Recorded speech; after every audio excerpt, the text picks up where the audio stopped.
All right. It is session 10, Pulp Cthulhu, Blackheart Crucible, and it's time for a recap. Let's see. Mike is conveniently not here, Well, and Last Luther and time- Blake are missing, so yeah, if Ethel's spotty memory serves her right, It doesn't. we started the session out at Pinochet's restaurant. Yep. Under fire. Ethel had just lost her hand. Luther was suffering from a grievous bullet wound. Yep. And we go to get out of the building with the car, and it suffers a catastrophic engine failure because the driver Mandalorian couldn't be bothered to go ahead and keep it repaired. right the driver guy, we've called him so many different Hispanic names. Was I don't it remember Pedro what or Pablo? it's all of the above. We called him Pedro, we called him Pablo, Jose. Yeah, he was just a Latin American name, insert here. Yeah. And anyways, he had neglected the maintenance, so the engine blew. So Bonnie went to go get us another car. At that same moment, Special Agent Rafael Macho stepped out from a street post and tried to assist us. However, there were some bad rolls involved, and Bonnie almost got targeted by one of the little drone thingies. weird science. Yep, but she had managed to dodge it, so that was good. Why does he hate my character so much? Then Special Agent Rafael Macho put a thingamajig on our car that turned it into Flying Doge Leviathan. Wow. Much wow. Many Leviathan. But anyways, the car began to hover and levitate, so we all piled back in. Bonnie hopped back in, and attempted to figure out how to steer this thing by scratching behind the ears, feeding it treats, and other various dog activities. Oop the snoot to stop it. Yep, we did eventually get out of there. Whilst taking out other vehicles, Ethel managed to wake up with her hand halfway falling off and still popped out and shot a couple of rounds out of the China Lake for good effect. Yep, and Billy Bob managed to notice the giant natural gas tank behind the building and pop it with a sniper rifle. Indeed. All the people smoking cigarettes there. All the dead dissidents that had been shot. We did go to the college afterwards and attempted to find medical assistance for Ethel and Luther. Nope. Luther's girlfriend proved useless again. Yep. We beforehand, actually, before we got out of the car and went into the college, we had contacted Boris and he said he was sending help. So we were screaming at everyone in the college to come with some medical assistance, and then this lady shows up and proceeds to escort us all to her van, which was filled with sneakers. I believe Luther stole a pair. He tried to, but she caught him. But yes, so she took us to this undisclosed location where we go underground and we find a bunch of Gorn. However, there was some kind of arrangement or understanding between this lady that picked us up and the Gorn. Like, apparently they thought we were Gorn and we needed some assistance, so they went and took Ethel and Luther to the back where they performed a ritual, lopping off what was left of Ethel's hand, and then it got replaced with a lizardy, scaly hand. Luther now also has 2 patches of scales on his inner thighs. Ethel also looks about 50 now. Yes, she did also have quite a few wrinkle lines and laugh lines smoothed out. Looks like she got a little bit of Botox, maybe. The girls aren't hanging as low. Yep. And it did not go well because the Gorn quickly found out we weren't Gorn. Yes, they did discover that we were imposters. And so, yes, as we were leaving. So we get to the top of the stairs and all of a sudden over half the party freezes in place because they failed saving throws. And quick little battle later, and we are driving away in the van at full speed after Luther stole the lady's shoes. A bunch of people shot at things. It was quite the ordeal. It was also hectic. lightning in the sky striking all around us. Yes. There's quite fun. The raging storm above head, and we're just trying to get out of there. And we made it to the college again, and we found Professor Fleming snorting cocaine off a dead Gorn, if I recall correctly. Yes, you did. And I think that's about where we ended. You guys also found plans for a time machine in one coat pockets. Yeah, but that's not important. It was important enough to derail my whole beautiful bike ride down the tunnel plan. I mean, you still could do it at some but I have point. to talk them into it. Yeah, I think I've already figured out the mystery here. We also have the crystals now as well, which we learned are very important to the Gorn, but they've only ever seen black crystals. Yes. So this one's kind of, unique. Hot stuff. Yeah, and you have a part of a schematic to build the box of calico. Yes.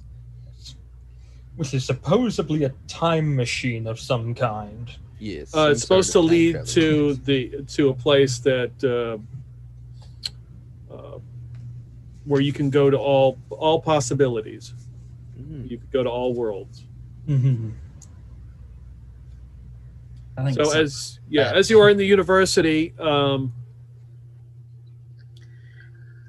Luther is having a discussion with Professor Fleming, probably to, show her his new thighs. You think now. And show her the proper technique to snort a line of coke. Yes. A Gorn's cock. So, Imelda Marco says, "Okay, well, we need to. I've held up my part of the bargain. You need to help me now. What do you need help with? Well, we need to go back into the to the park there, to the national park, and to the underground layer and remove them. Fine. I'll just drive us back. How much gas do we have?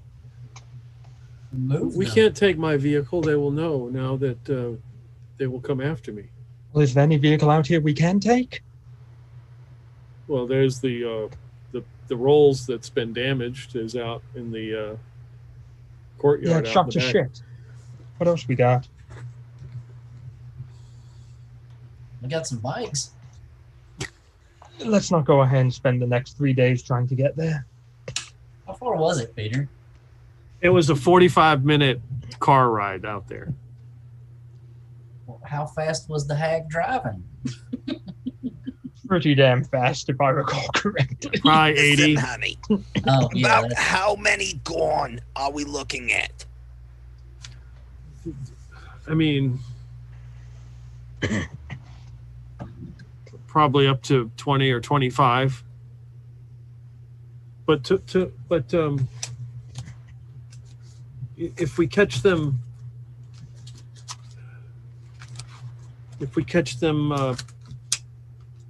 tomorrow's the because it's evening now. It's getting to the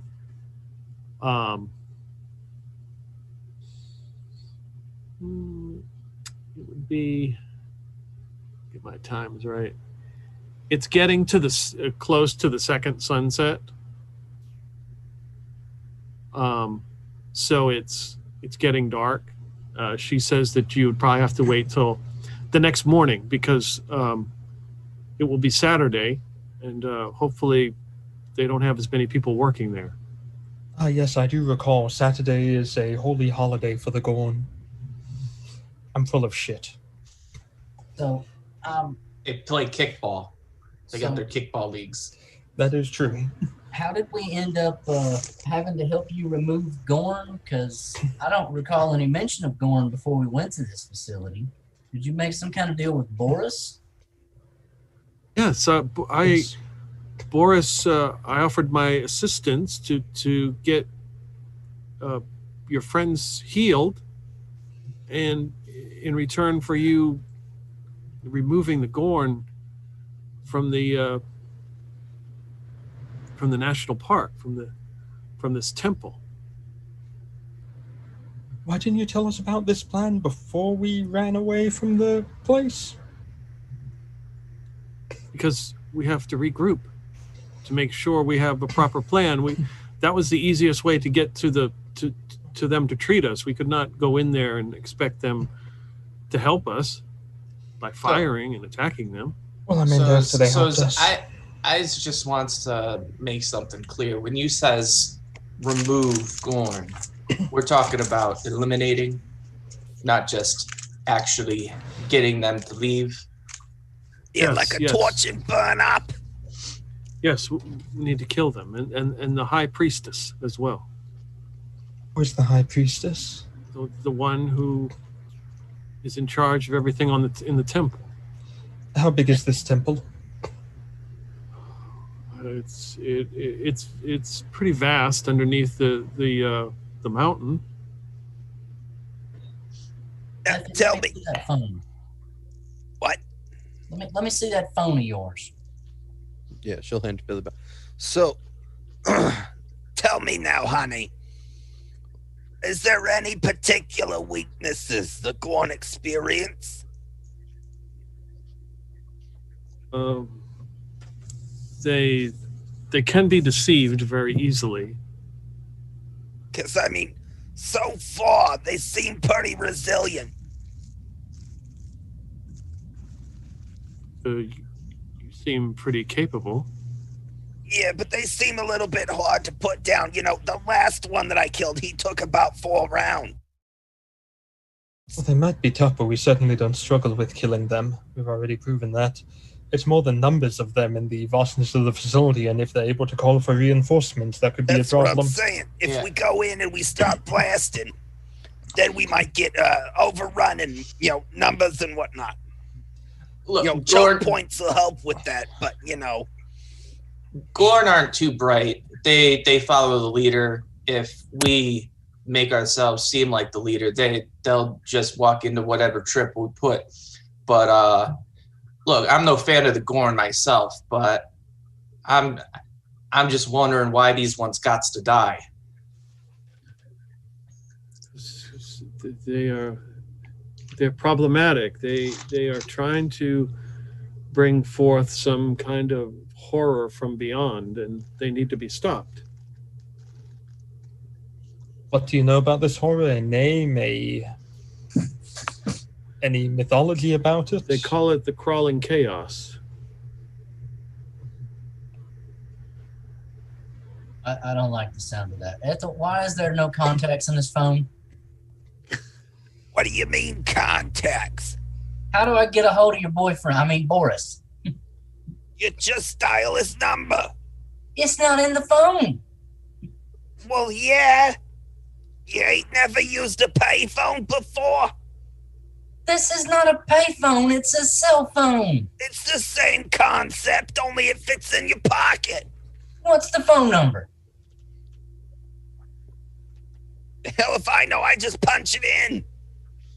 Well, I'll just hold Look the at phone out. recent calls. I'll just hold the phone out. Punch it in then. This is perfect because this is exactly how old people act. I remember growing up, I had every phone number I ever needed memorized, like 50 different numbers. Yep. The minute cell phones come along, I have no ability to remember a phone number at all. Yeah, my parents' house and both of their cell phones. That's it. Yeah, Ethel So- will just punch in the number for Boris and hand it back to Billy Bob. Okay. As you're doing this, Imelda goes over to grabs a scrap piece of paper and starts to draw something out. Is there any other way into this building? There's the main entrance, and then there's the passage we went in, but it will probably be highly secured at this point, considering what's happened. What's the main entrance consist of? How big is it? As far as How big is the entrance? Is it big enough for them to drive supplies in and out of? Is it a small entrance it's in just a house? it's small. It's on the side of the mount. Mhm. How heavily defended is the main entrance? They may have a few guards out there now, but it's usually not. Not many people know where it is. I have a feeling Seem they're in like full panic mode. It seems like there's a little bit of psychic stuff going on. Yes. You got any good methods of countering that? Do you know a whole lot about it? No, I don't know. I know that it's prevalent among the Gorn, and particularly the priestess can wield her black magic. What about you, Special Agent Raphael Macchio? Aren't you supposed to be like a MIB and know how to handle these kinds of things? Yeah, I got some toys from the agency. I know some stuff too. They like psychic buffer kind of thing? So where is it? Billy Bob's sitting here like this as they're talking. He's going to be like, back home, they say you put an armadillo helmet on. It keeps people from messing with your brain. And go back to waiting on Boris to answer. Yeah, but what's your character think, not what do you think? 6 of one, half dozen of the other at this point. Very much. So I do have, in addition to, my abilities with mechanical repair and electrical stuff, I have knowledge in physics and metaphysics. So would either of those apply here? You do you have a score next to it? Yeah. Yeah, give it a roll.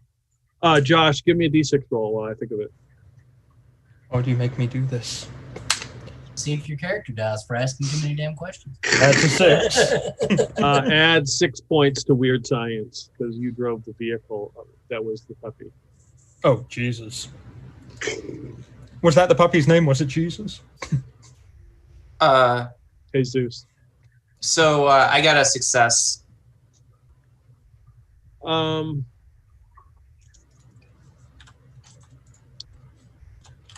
To the best, just a regular success, yes? Yeah, just regular. Okay. I only rolled a few under my score. To the best of your knowledge,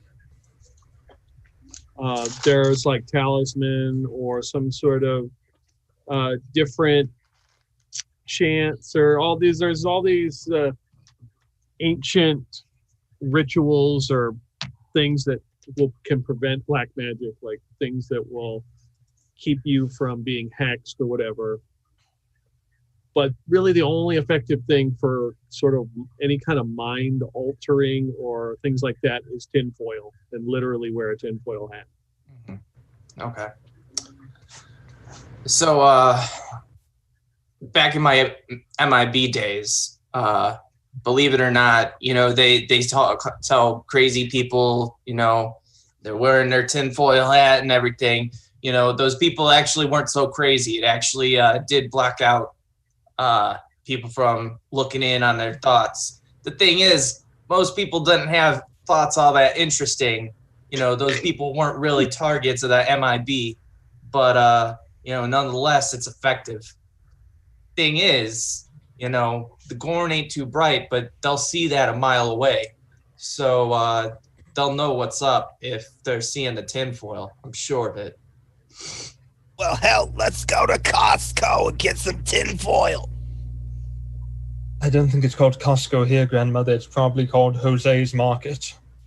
Whatever the hell they call it down here. I'm pretty sure the armadillo helmets works better than tinfoil.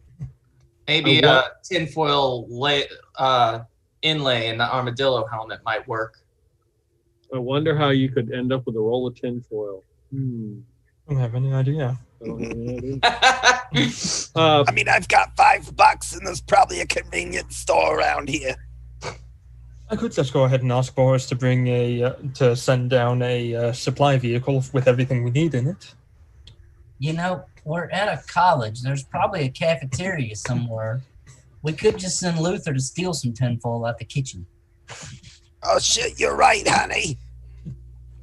Luther? Hey, Luther, stop doing so much coke and go get us some goddamn tinfoil. Okay, Ethel.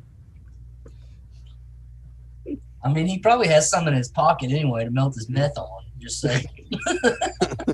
Yeah, you just use a crack pipe. That works fine for melting the meth and smoking it. So you call. So Boris picks up. Oh, Yes, what is it, Ethel?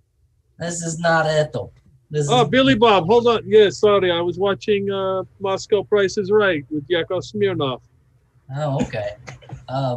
So this lady that you sent to help us informs us, after her end of the deal, that you made a deal with her that we were going to help her get rid of some Gorn that we didn't even know were there until after shit went sideways. And well, needless to say, we created a bit of a scene on the way out, and we can't use her vehicle to go back and do the other part of the deal that you made.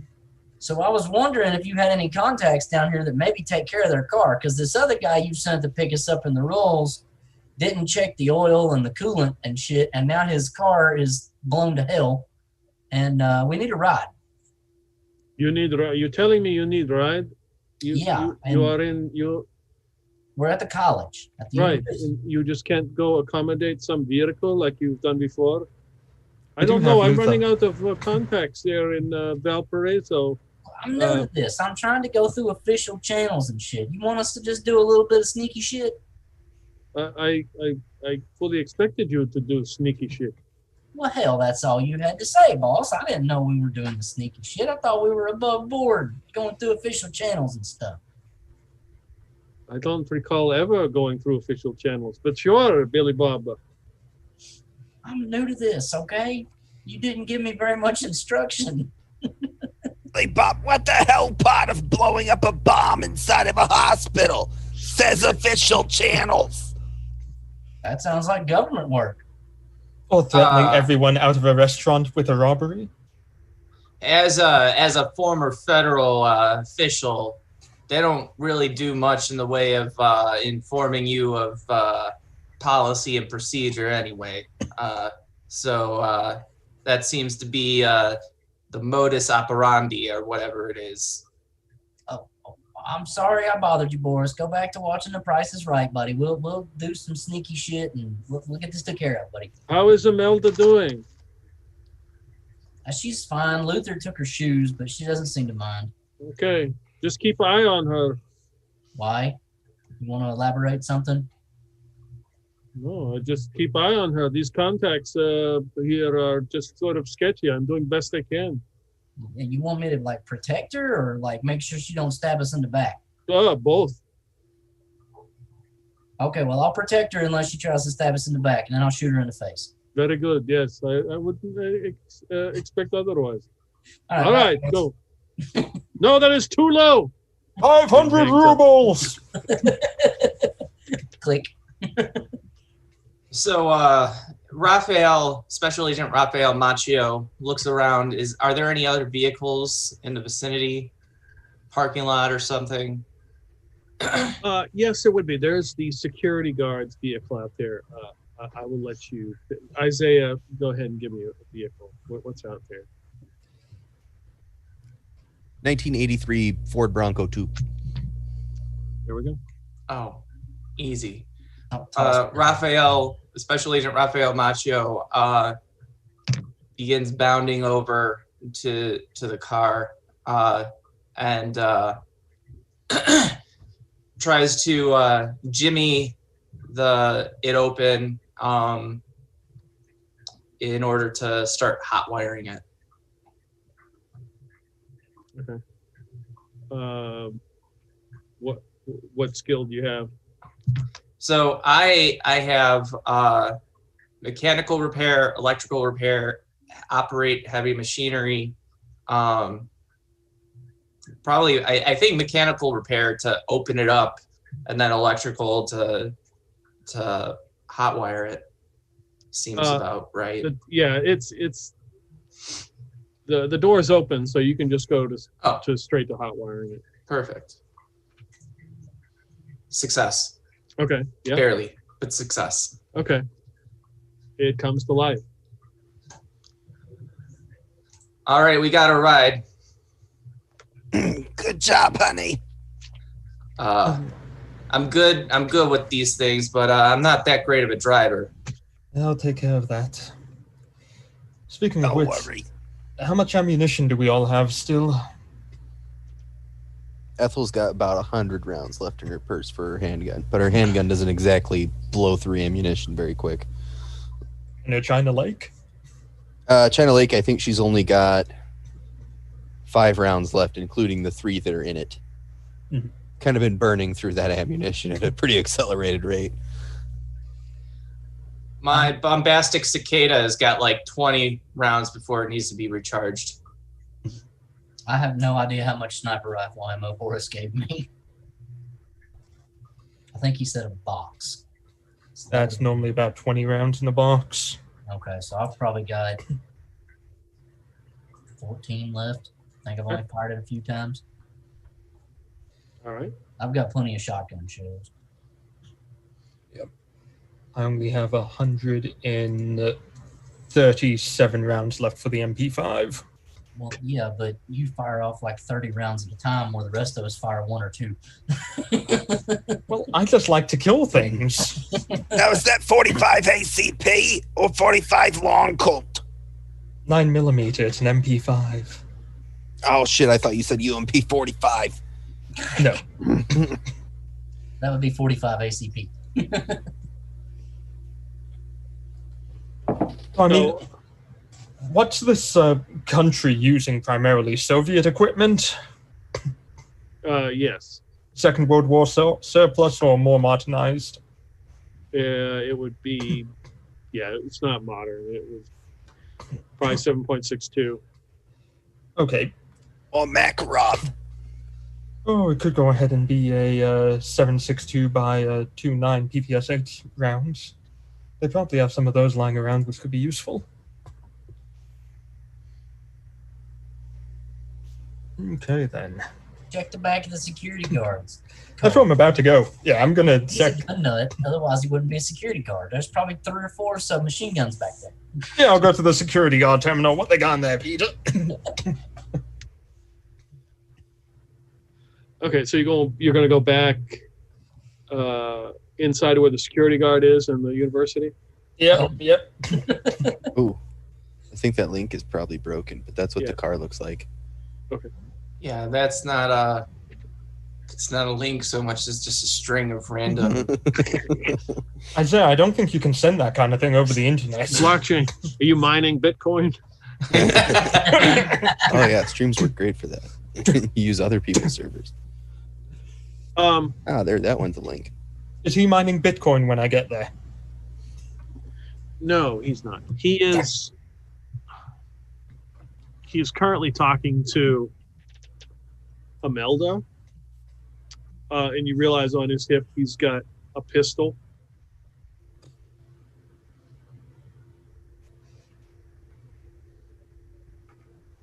Okay, I'll head on inside. And I'm not even going to talk to them. I'm just going to walk on in through. Okay, so he's just at like a desk. Mm-hmm. So, like, you're looking around the desk to see if he's got any other weapons or anything? Any armament cabinet or anything? No. He's No. basically this pistol and whatever bullets he has. Well, this obviously isn't America, and I'll leave. I'll go around to the back of the Bronco and open it up. Is there anything at all inside here? Give me a luck roll. I can fail those easily, I do believe.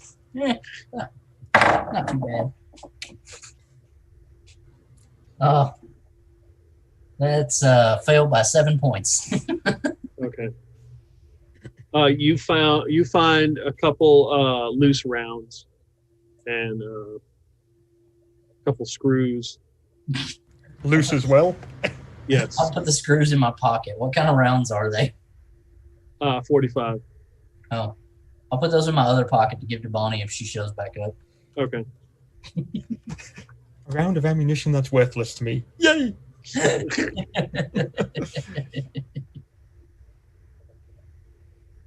Well, okay. Grandma don't need them. She's got like 1,000 rounds in her purse, I think. Okay. So Imelda mentions that because right now it's dark, and the Gorn are good seeing in the dark. She suggests you wait for the sunrise as the sun comes up. Even though this is underground, there are places where the sunlight does come through, where they've dug holes, and as they're removing the debris there, she says they're uncovering something. It's some kind of temple or something they're digging out.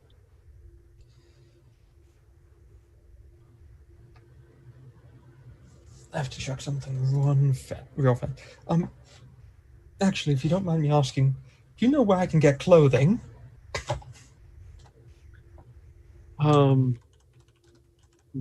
Yes. Lovely. And she walks over and talks to the security guard.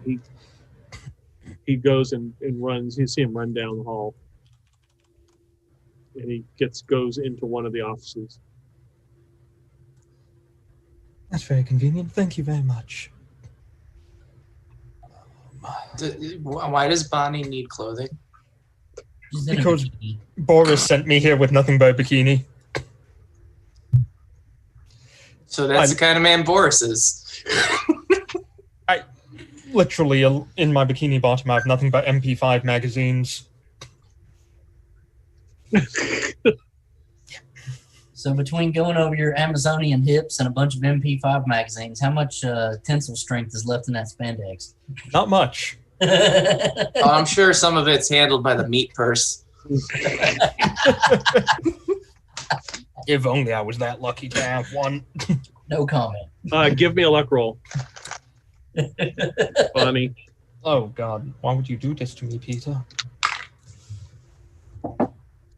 Well, I rolled a 9. Okay.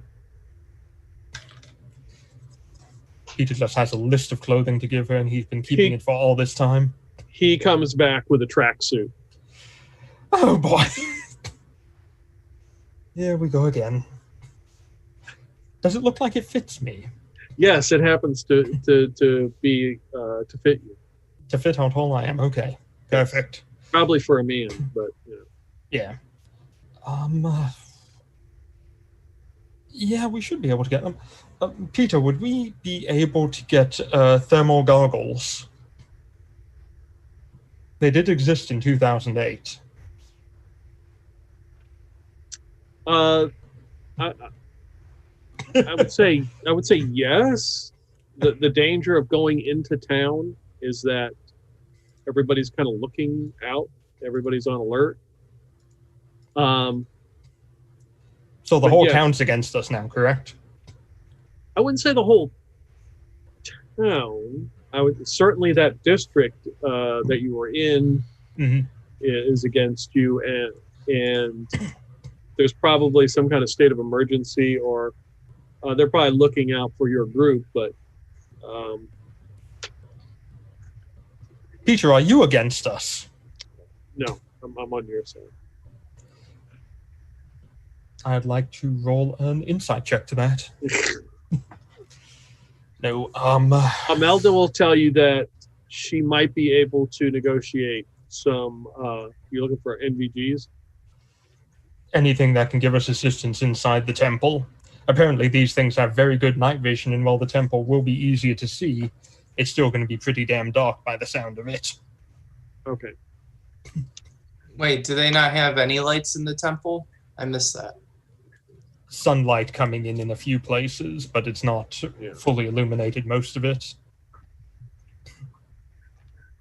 I'm maybe I'm a little old-fashioned here, but if the Gorn have good night vision and don't see as well during the day, sure, it'll draw attention, but wouldn't flashlights be more effective and, easier to come by?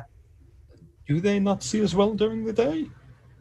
Well, if they got good night vision and if they're accustomed to the darkness, then probably a quick flash of light is going to be disorienting. Yeah, Imelda said we should go during the day because it would give us an advantage. Because it would be light outside. Yeah. No, because they don't like the light.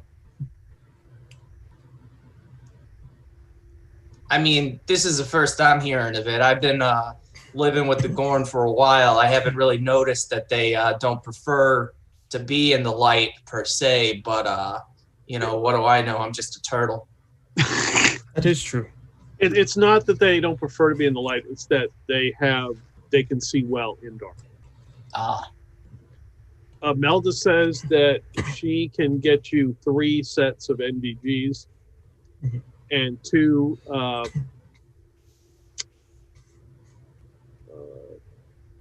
body armor vests. Who still needs body armor? I think Blake's the only one that has any, isn't he? There were 2 sets, and I think Ethel got one as well. Oh, that's right. Ethel did. Yeah. Special Agent Ralph Macchio knocks on his chest. That sounded pretty hollow, actually. Knock that again. I guess me and Bonnie and Luther then, if Ralph doesn't want it. I don't think Luther can come. He has to stay here with Professor Fleming. And don't get me wrong, I'm just as allergic to bullets as any of you, but I don't think any armor that you're going to find is going to fit me exactly. That is true. But then they get us the vests and the the goggles. We'll use them to great effect. Okay, so she picks up the phone there at the security desk and makes a phone call, speaking in Spanish. See, is the security guard snooping on her? He's just kind of standing there, just he's trying to get his TV to come in with the rabbit ears. This is normal for him. About an hour passes and a El Camino pulls up, and a man comes out, runs out, and with a gym bag, and kind of drops it there at the front entrance, in the lobby. That's so perfect. I'm in a tracksuit to pick it up. No, Luther, that's not the kind of gym bag you're used to people dropping off. Calm down, buddy. So you guys got way better field support than we ever got at MIB. So yeah, as the vehicle is outside the university, just kind of idling, Imelda walks over to Luther and Blake, and they walk over to the entrance of the university and head over to the El Camino. You see them get in the back, and the El Camino takes off. I think they're going on a date. Melda too? No, she's still here. Okay. Well, So what's our game plan? I'm not sure that just storming this temple building is the right move. Personally, I'm thinking if we can get to some kind of PA system and get a sense of who might be in charge, if we can impersonate them, get the Gorn thinking that they're getting some kind of orders, they're more likely to be amenable to what we want them to do. And then from there, it's just a matter of lining them up and knocking them down. that actually is a good point. Is I there would a... imagine that the high priestess is probably in charge of the facility. But the high priestess might not always be at the facility. So that's another thing that we're going to have to kind of figure out along the way, I guess. Main problem. Oh, sorry. The main problem I see with this plan is the Gorn kind of speak their own language. I think we're vastly overcomplicating this. The temple might be primitive, but the facility they're in is probably advanced to some degree. What we should probably do is just step inside and pull the fire alarm. They don't have a fire alarm. OSHA's going to be very upset with them. Come on now. This is a Gorn. You think that they care about, losing a couple of them? No, but fire safety is very important. They I'm do sure- seem to breed like rabbits. I'm sure they're more concerned about keeping the temple intact than they are about losing a couple of Gorn to some smoke. You brought up OSHA. That's not a bad idea. I reckon them guys can get in just about anywhere. Are Gorn... well, that depends, actually. They're Is dumb OSHA enough- You're here? suggesting we call the fire marshal on them? No, I'm suggesting we pose as OSHA inspectors. That's not a bad idea. They're definitely dumb enough to believe that we'd be from OSHA. The thing is, though, is do they actually respect OSHA regulations? And also, we're in South America. Do they even have OSHA here? Oh, it's UNAS now, buddy. UNAS. This is not UNAS. Yeah, we're outside UNAS now. Mexico is UNAS. This is I not. What type I've been living in Valparaiso for a while now. I ain't seen nothing like building codes being exactly respected. What type of inspection agencies do they have here, anyway? They have various inspectors of safety or health or regulation, but usually they don't go out to the national park. And What kind Wow. of get up was the commissar guy in? he was in a police uniform. You gonna try to have Bonnie pose as Commissar Nikolai? Hello, comrade.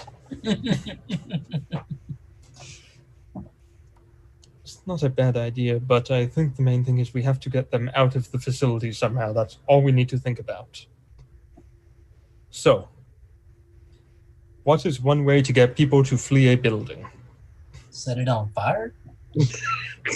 That is a good point. And they don't have Problem is, OSHA. it's an underground facility. You know, most of that place is concrete. Well, in that case, if we go ahead and use something that sprays CO2 in the building, that will kill them almost instantly, and they'd be trapped inside. If we got like a day and a half and a couple tons worth of CO2, but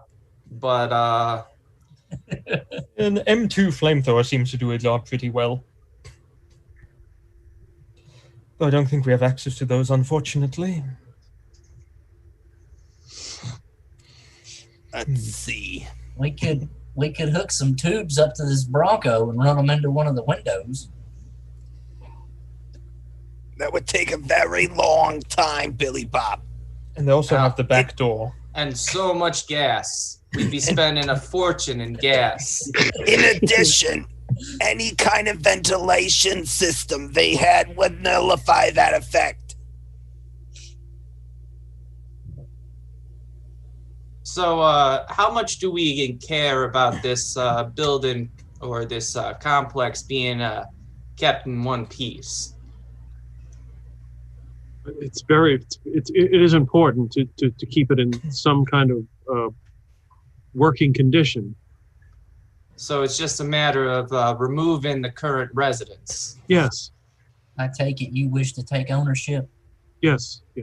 Do you know how geologically stable the area that the facility is built in?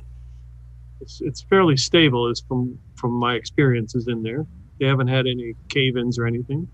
Where we're located No is probably right earthquakes on or the side. anything? What? No earthquakes or anything? Well, of course there was the famous earthquake 100 years ago here. Josh, quick, 10 luck points. Find us a fault line that runs right through the middle of it. Right. Actually, this so- isn't Chile. It's the San Andreas fault that runs right through there. So I'm curious, Ethel. Do you have some way of making earthquakes happen? Because if we got that, I think we're worrying about small beans here. We got lots of other things that we can do real easy to make us some money and retire nice. But Oh, how much money do you need? hey, I'm not talking about me. I'm just talking about in general safer ways of doing business. But I think that negates the thing that Imelga's trying to get at, and that we got to make sure the facility remains intact. I'm Making not talking earthquake. about bringing down the whole mountain on it. I'm talking about shaking everything enough that they all come running out. Well, I'm not sure they'd come So running not out. only can you make earthquakes, but you can make them like earthquake light.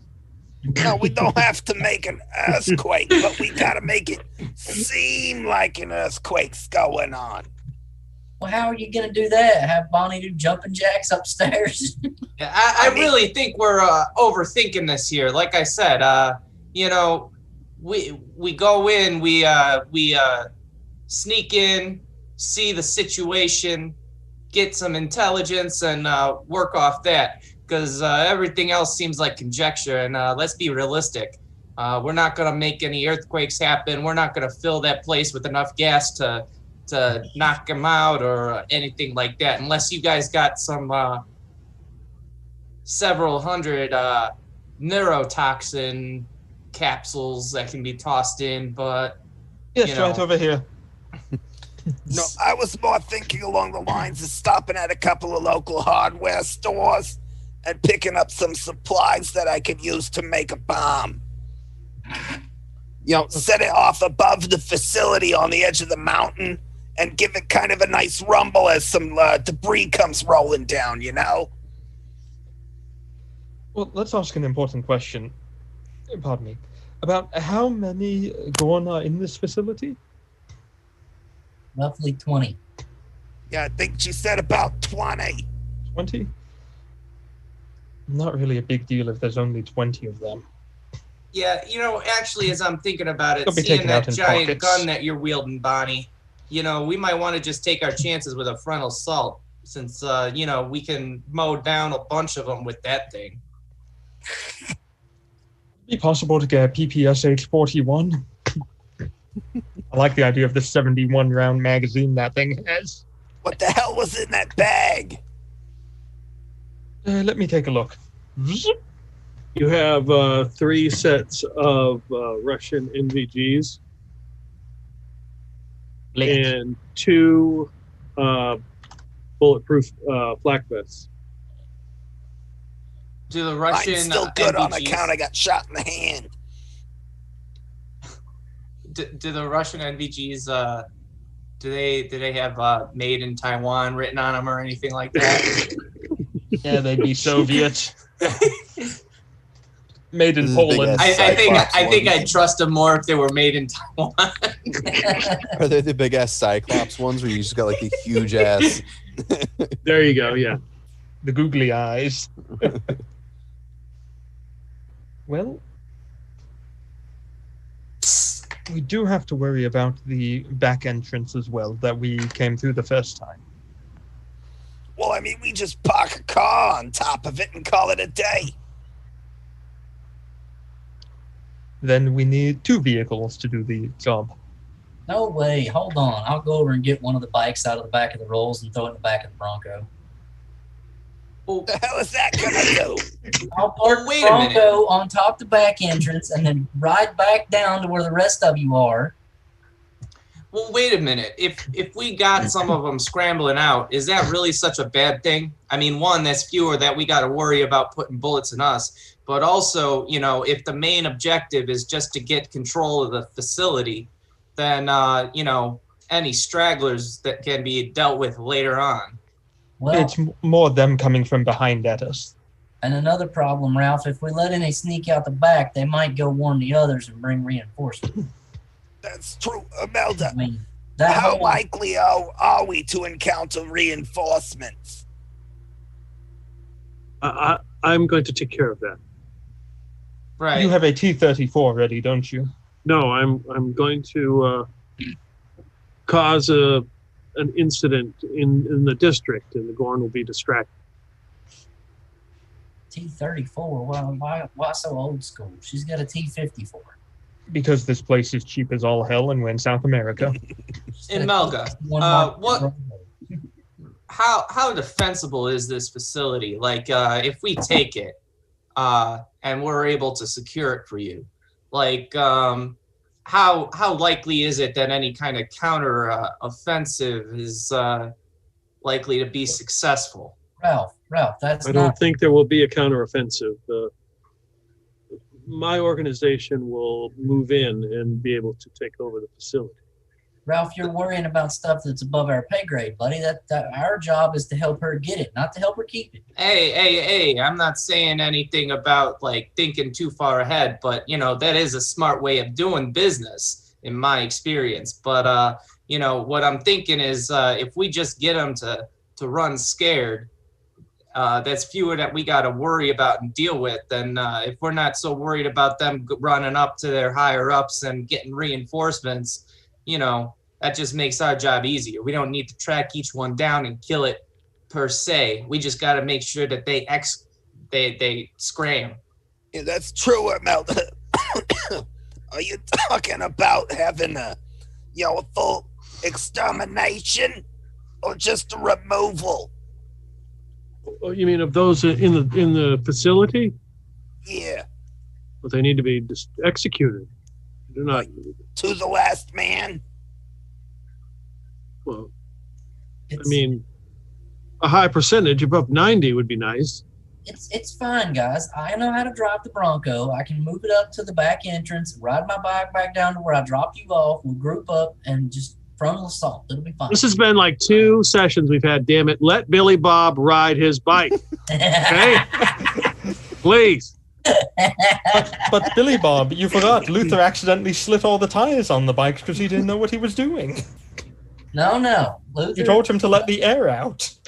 No, So- Luther so, did not mess with the bikes. Actually, they're not in the back of the rolls, though. I have to go inside and get them from Luther's girlfriend because she stored them in her office. All right, so this changes things from my understanding. We're not just securing a facility; we're also execution squad. Yeah, it's a torch and burn up. This seems pretty typical for the types of jobs Boris sends us on, in my experience. And it's pretty typical of the jobs that Professor Magneto sent us on too. But just because we were following orders doesn't mean that it sits well with me. Well, right now, I'm just trying to keep my job that I haven't had for very long. So following orders sounds good. Of all man, Fiora. Oh dear. Well, how did the trapdoor entrance open, Peter? It opened up. Okay.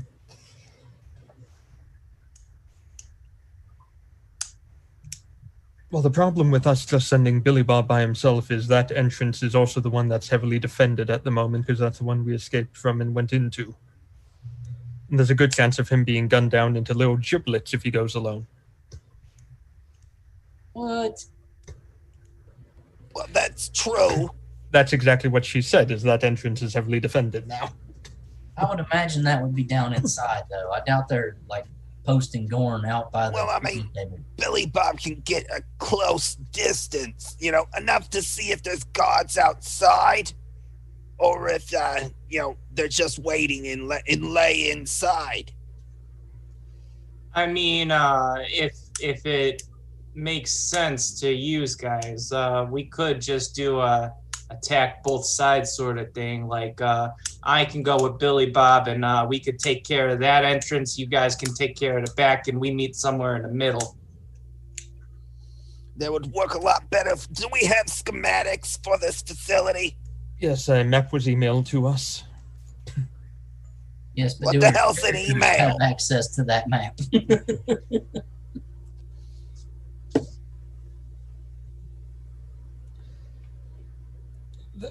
The facility is not huge, but they're also going to be. It's not to plentiful scale. there. It is not to scale. Do our characters, is that what she was drawing, Peter? Yes, that's Yeah. what she was drawing. Okay. So We have these two- these other doors where it says the G by 12 to 16 and slaves, are those doors or are those windows, or what are those She things? thinks that those are places where they move all the dirt and stuff that they've excavated, and you may be able to get in there, but she's not Okay, really so sure. that's just a waste area where they Yeah. they Mhm. carved it out and they just Yep. put it over there. Yeah, the part where it says 12 to 6, that's the main part where the temple is. Okay. So we got this side entrance and we got this main entrance. Is that what I'm seeing? Yeah, she said that's the Yep. main site where they all are, and at the very back is a cleansing pool where they get in before they enter, and then they get in there before they leave. Okay. How well armed are the Gorn? They're not armed at all. Oh, there's the robed ones that you saw that serve the priestess. That those would be our biggest threat. So if we're just gonna do a full assault here, perhaps it doesn't really matter being kind of incognito or whatever. We just wear those stupid tinfoil hats then. Black vests, yes. Peter, how was the lighting situation in there when we were in there last time? In the part that you were in, there was a little bit of light, enough for you to see to get around. Did it seem like, was it like electrical lighting, or was it natural lighting, like candles and shit? It was candles.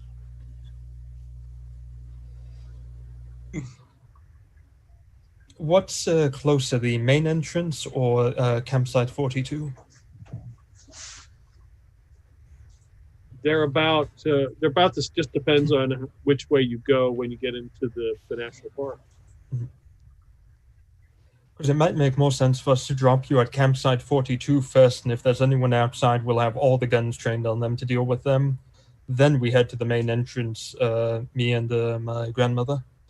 We'll be able to go through there very easily. I like that idea.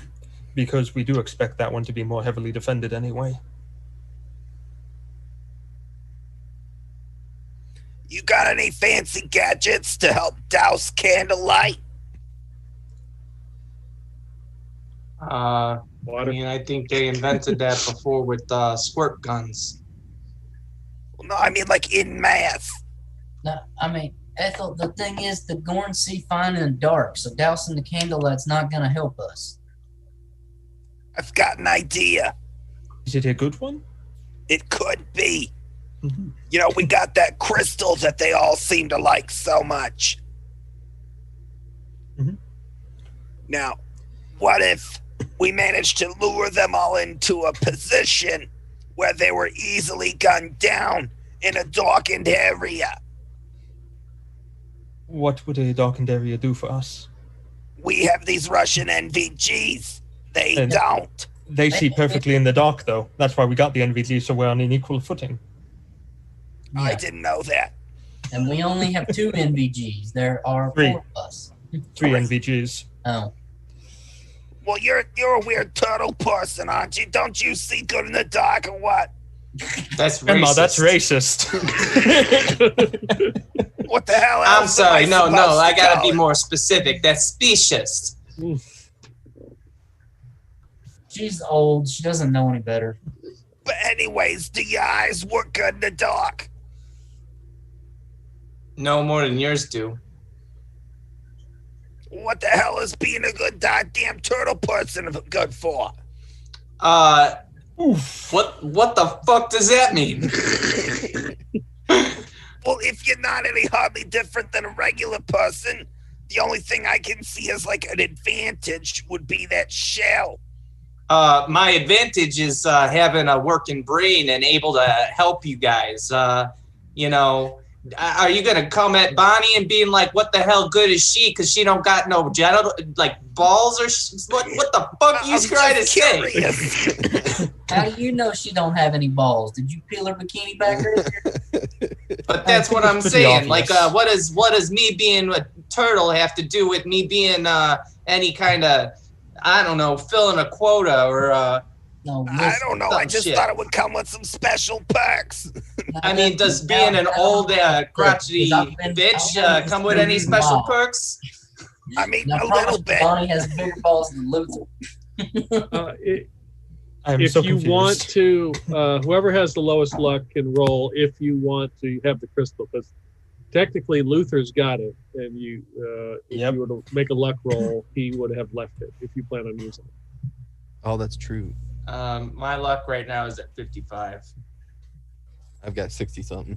Mine's at 50. Oh, Jesus. I think I have the lowest at the moment. What do you got? I have thanks. 42. Okay, you want to make a luck roll? I mean, that's really the best number. I rolled a 34. Yeah, in Luther's excitement to show Peggy his new thighs, he placed it down in her office, and it's sitting right there Ah, convenient. next to the squares of tinfoil that he was able to find. There is some melted cheese on a few of them, but other than that,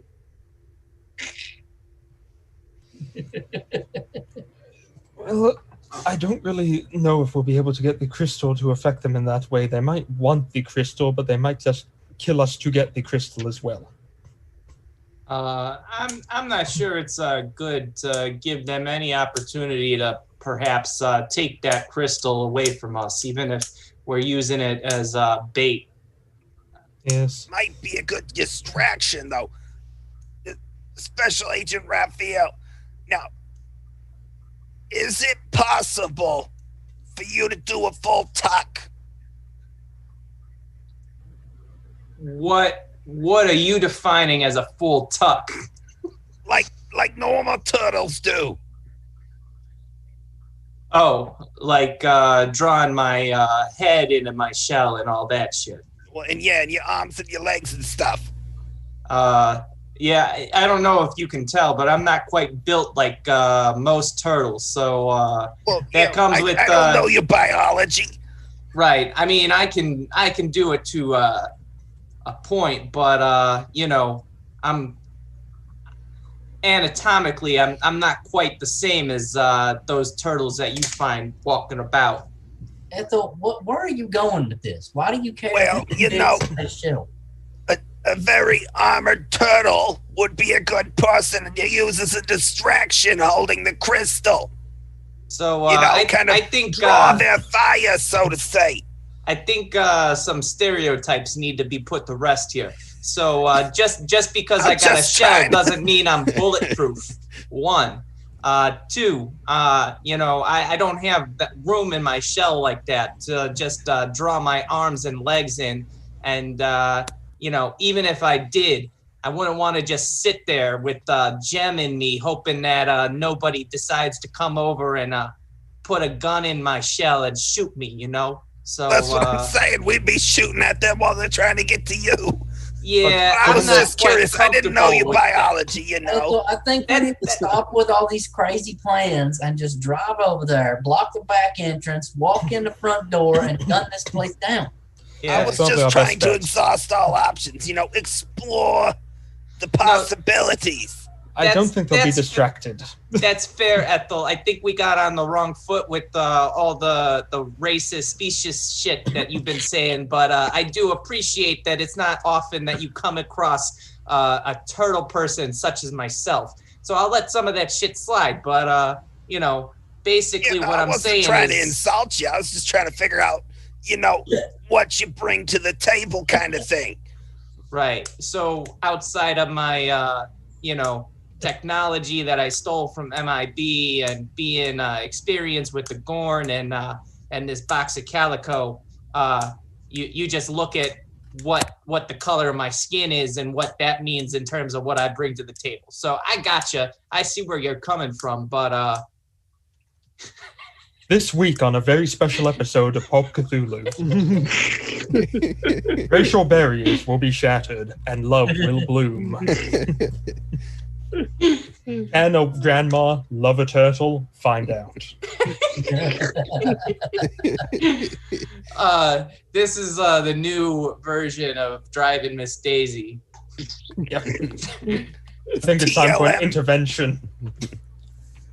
It's TLM, Total Lives Matter. It's your grandma, you intervene in this shit. I've abandoned all hope of trying to intervene with whatever the hell she's thinking. Imelda's like, we probably should get some rest if whatever plan we're going to do. Yeah, let's remember, let's keep it simple, stupid. So, because the less complicated, the less it can go wrong. That's what I'm talking about. I like this guy. I don't know what you bitches' problem is, but this guy knows what's real. I don't have a problem. Just trying to understand fully. We just need to go in there and kill the Gorn that are in the facility. It's not hard to understand. It's a simple mission. Murder. So I guess the question is, do we just do the full frontal assault on the main entrance, or are we gonna split up and, do it that way? I think if our goal is to go ahead and kill as many as possible, I think splitting up is what we're going to have to do. We'll start by driving the Bronco and all of us to the back entrance, because that's the one that's supposedly heavily defended. If there's nothing on the outside of it, we'll drop both of you off, and me and my grandmother will go to the front entrance then. You two can advance through the back, and we'll go through the front, splitting their forces. Once you start shooting at the front, the guards should start to rotate, and we can drop down and hit them from behind. Yeah, that's what I'm saying. That's if there's any consolidation of forces on one entrance or the other. The other team can perform a flanking maneuver. Hit them from behind, capture the element of surprise again. See, that's a simple plan. I like this. This is way better than trying to gas them. Or create a earthquake light.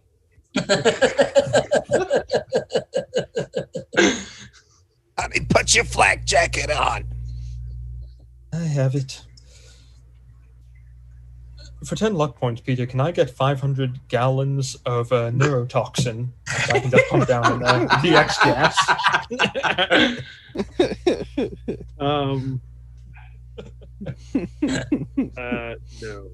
Can I commit a war crime for 10 luck points? An ecological disaster. We could just take a short flight to Syria. I hear they got biological weapons there, chemical weapons. I think that was a lie made up by President Magneto. So it's still spring break, correct, Peter? Yes, it is. So would it be possible for us to go find a dorm room that's not sounding like it has anybody in it and break in and sleep there for the night? Yeah. Oh, yeah. Being as how we can't really go into town too safely, that seems like a No. good plan.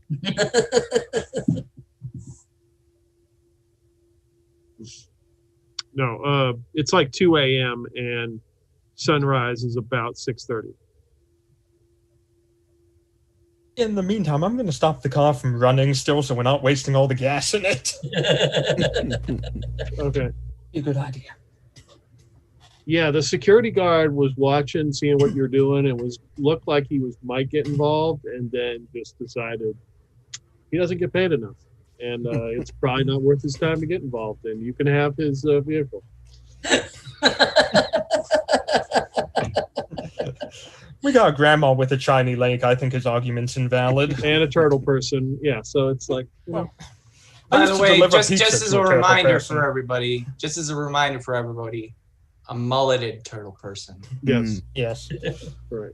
I think I delivered pizza to you a few times. The Donald Trump way. All right, so you're going to sleep on it and then start the next day with your plan? Mm-hmm. Yep. Okay. That is what our informant recommended. All right. Need to regain all the HP we can. Speak for yourself. Those of us who got out of the car were fine. Yeah, I'm fine too. I'm just thinking of others. Well, those are the ones who stayed in the car, got shot to head. I was fine. Speak for yourself. Do luck points recover on a rest? No. No. Is anybody down hit points? I am. Okay. You'll get 2 hit points back, Nice. and we will do luck. We'll do a luck refresh right here before we start. I'm fine with that. So everybody, give me a luck roll. That is a failure. I rolled a 1. All right. No luck for you. Damn, I rolled a 6. No luck for you. Wait a minute. I thought so. It's not a D100 this time, or It is. Yeah, it is. Yeah. It's a D100. okay. But I thought low is good. Yeah, but you want to fail on a refresh. Yeah, on a luck Yeah. roll actually. So if you failed, if you succeeded on your luck roll, as in you rolled under your luck, it's 1d10 plus 5. Oh, I thought it was vice versa. My bad. Okay, so I did succeed. It's Yeah. better if you fail, though, isn't it? Yeah, you get more if you fail. Oh, see, I was right. Never mind. Oh, okay. So then why? If you pass, you get 1d10 plus 5. If you fail, you get more. Is there? Oh, I see. Because if you fail, you've spent more luck, so you need more points. Yeah. I got Yep. it. Yeah. Okay, so 1d10 plus 5. Mm-hmm. And I rolled bad. Yeah, what do you do if you fail? If you fail, you get 2d10 plus 10. Nice. All right, so I got back 7. That's not too bad. Carry the 5. You got minus back 17. 4. Yeah, actually, that makes a lot of sense when you think about it that way. Mm-hmm. 15 points. Quick, people who went to, schools that wasn't Iowa Public School. What's 37 plus 17? 54. 54. Thank you. I can't do math because I'm too busy laughing at the way he describes it. I gotta do hard math, guys. What's 10 plus 7? No, it was 37 plus 17. I'm bad at math. Yeah, we'll take a 5-minute break right here and then come back as you guys will start the next day and assault the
All right, we're back. It is the next day. It is December 20th. It is 06:30 as the sun rises over Valparaiso, Chile. You are at the dormitory at the university. What do you wish to do? Make coffee. Oh, that's a good plan. Okay. Yeah, you head over to the security guard, and he's at his desk. He's got the coffee pot brewing. The TV he's like messing with. He's got the rabbit ears, he's moving, and you can see kind of a fuzzy signal, and it looks like the plaid peeper and the brown streak are on the TV. And he's like, "Can you believe it? Can you believe it?" And he points to the TV. He's like, "Can you believe it? Manuel Noriega is now their manager. Can you believe that?" I think we missed something. And he's all excited. Meanwhile, a snoring Special Agent Ralph Macchio wakes up and with a start, and the first thing he says, "Oh, how's my hair?" and you notice that despite his mullet being a wig, he is wearing it with a hairnet over it. Good. All right. So the security guard, realizing that you're going to use his vehicle, just kind of gives you the keys so you don't need to hotwire it again. Convenient. You know, you're the nicest person we've met since we got here. Thank you. I appreciate that. I'm sorry we were going to steal your car. It's understandable. Do you want to go shoot some aliens? No, not really. No, I'm good right here. Why do Just you keep avoid. on- Just avoid that district down there, the veranda district. Mhm. Oh, yeah. Definitely not going anywhere near Yep. there for at least a few days. As Raphael gets his jacket on and everything, he walks over to the security guard and he's like, "You ever see a turtle person?" Before a few hours ago? No. Well, in case you didn't know, it's good luck to help a turtle person. So chew on that. Nice. Thanks. I'm going to start rummaging through the cupboards. So, where do you keep the 9mm? Oh, I don't have a 9mm. Just got my trusty sidearm. I see. Obviously not an American school. No, we're in What Chile. gave that away? Like, The do they lack have of armaments. ROTC here? Maybe they have some 9mm. Hmm? So do they have an ROTC here? I doubt it. No. Think that's more of a truck that just kind of drives through your town. I think you're a bit confused, Grandma, but that's fine. Yeah. They don't have Uh-huh. conscription trucks around here. Generally, they don't use a truck. They can't afford the gas. Well, that's what they did back in Russia. They just drive around, going from town to town and say, "Hey, I need a few guys." Well, yeah, but that's Russia. They also roll up and say, "Hey, give me the gas." Well, the cartels do that, but Well, see, there you go. Well, Same have you thing. seen how much gas costs? I mean, they sell it by the liter. It is true. They are very there a- backwards people. Is there maybe like a cartel training program here at the college? Maybe they have bullets. I'm confused. I thought we got plenty of bullets. Yeah, we're always a Apparently, bit low. Bonnie needs some 9mm. I only have 140.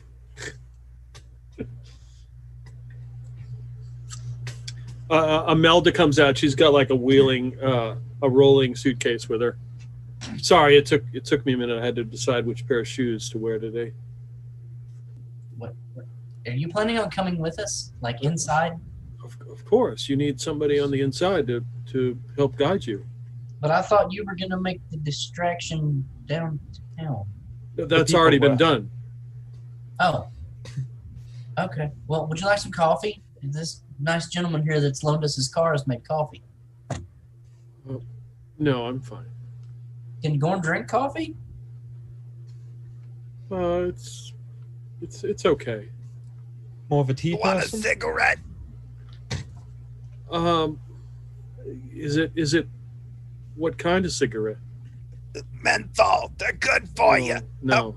Help clear you up in the morning. No. The Gorn only like the clove cigarettes. No, she reaches in and pulls out a pack of Juan Hombreville cigarettes. She said these are made with asbestos, and she lights it. Of course they are. Billy Bob starts backing away slowly. Yeah, you don't want to catch the mesothelioma. I It's think a I'll warm up the bitch. car. So are we ready? I'm going to hide in the back because if they spot me, they'll blow our cover. We just have to get through a few of the security gates into the park to get to wherever you're headed. Okay, where's the tinfoil for the hats? Yeah, I need the chrome for my dome. Right here, and I'll take it out and lay it down. Billy Bob, who's got the lowest luck? Not me anymore. I don't Mine's think, at unless anyone's got better than 59 54. I'm 56. I'm 62. Oh, damn, I have the lowest luck. All right, Ethel. It is a success with a 44. Excellent. You have enough for 3 tinfoil hats. Mm. Whose dome ain't getting chromed? And I'd rather wear an armadillo helmet. I trust that a lot more, but I don't know if we can find one of those. I'll be without for now. I think we'll be fine.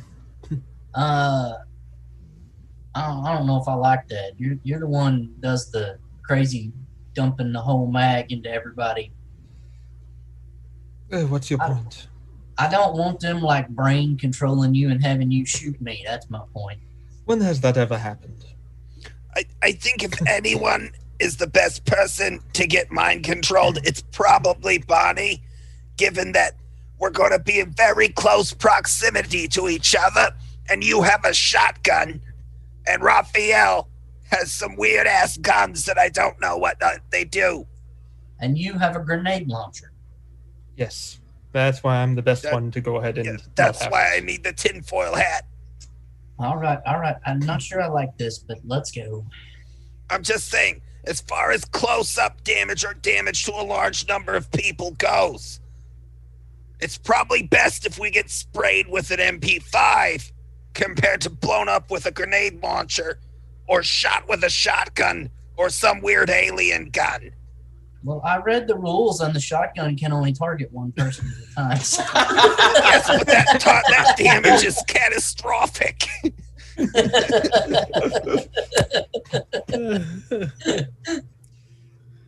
All right. So who has the NVGs? We got 3 sets. So who's using those? I'll use it. Yeah, I'll take one. Ethel can have the other. Okay.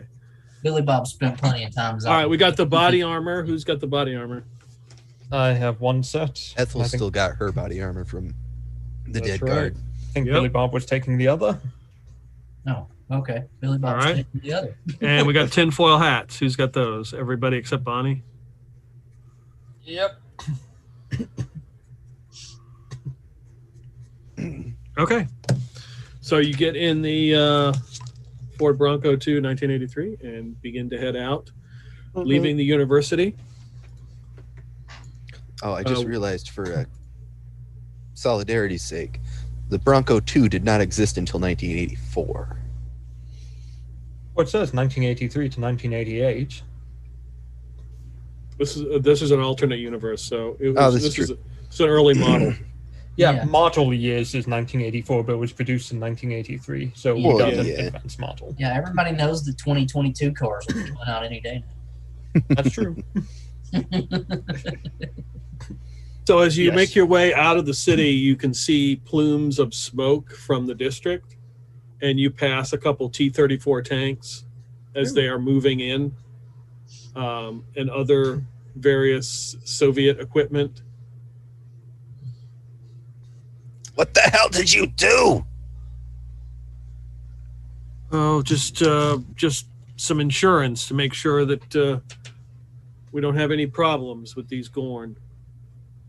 I mean, from the looks of it, with the tanks rolling out, I'm really glad to know that we're not going up against such heavy machinery. The T-34s, they go down pretty easily with light anti-tank capabilities. Sure. But She I was looks- gonna say, None of. She looks at you, Ralph. She's like, "Didn't you lived in the district though, didn't you? yeah. I don't think you're getting your security deposit back."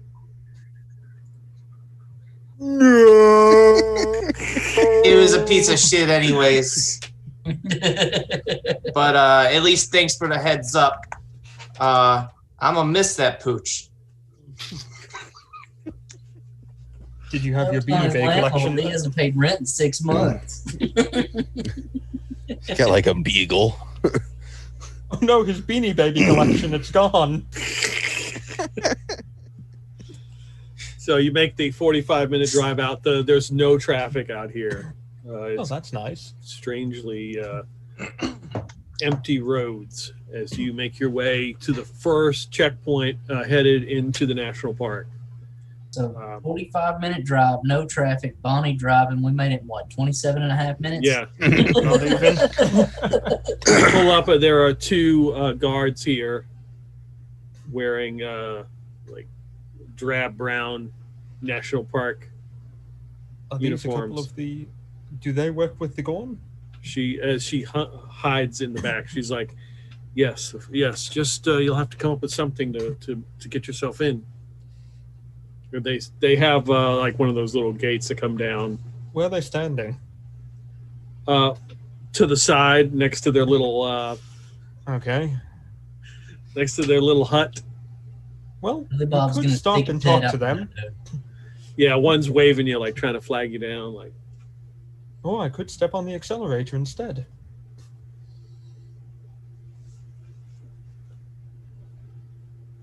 it's your call, Bunny. Screw it. Run him down. That's our job anyway here.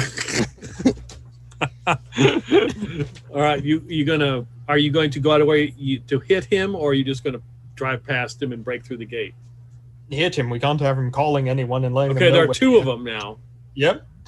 Okay. That's why I have two. That's why I have a person with a shotgun in the back seat ready to use on the other one. Uh-huh. Did you tell him that ahead of time? I assume he'd be smart enough to figure this out quite simply when I said I'm going to plow one of them down. Oh, okay. All right, give me a drive auto. and apparently a shotgun blast. When you hear the engine accelerating, just Listen, I got a new pair of shoes. I need to try them out. That's a 49, so a hard success. All right.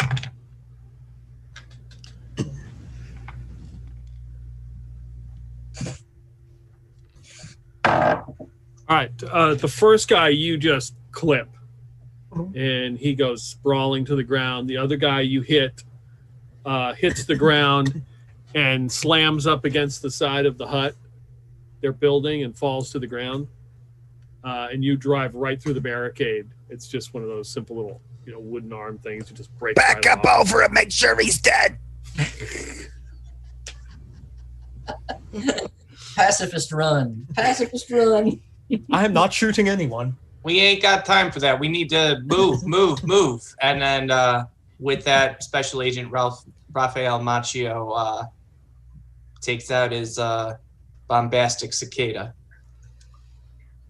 Now take right. us to campsite 42 then. Okay, you're hauling through these roads here in the national park, like 4 times over the speed limit. So I'm going 20 miles an hour. Yeah. And you come up to campsite 42. are there any Gorn? No, it looks empty. There's the table, the picnic table is there, and that's about it. Good luck, you two. Yep, this is your pit stop. All right, come on, Ralph. Let's go. All right. I'll slide out the side and head over and crouch down next to the picnic table, wait for them to get in position. Punch You it, need that smoke Bonnie. signal. Yes. Punch it. Okay, you just start tearing off back down the road to the, I would assume the main where she says the main entrance is. Correct. Okay. All right. You manage to get to the end of a parking lot, and she instructs you to kind of like drive onto the grass about a half a mile, and then there's a clump of trees, and on the side as the mountain begins to ascend, there's this small little area where you can see there's the entrance. Why the hell didn't you tell me we were gonna be rock climbing? What? I mean, it's not that far. Hell, I should have stayed at the other site. Then I wouldn't have had to walk so far. And uphill? You're killing me here. Wasn't that how Ethel got around all the time in 15 feet of snow uphill both ways? In my youth. Yeah, you're younger now anyway. What are you bitching about? I take it the trail's not big enough to drive up, so we have to stop here. Yeah, not really. Yeah, be too rough to get there. There is a bike. Might have been better for a bike to go that way. I think we'll be okay. It's a climbing bike. It's got really low gearing. It'll pedal up that hill easy. Not really all that far we have to go, you know. Okay. Stop the car here. Get out. Okay. Oh, I'm making my way up. All right. Imelda has changed shoes, and she is behind you with her rolling suitcase.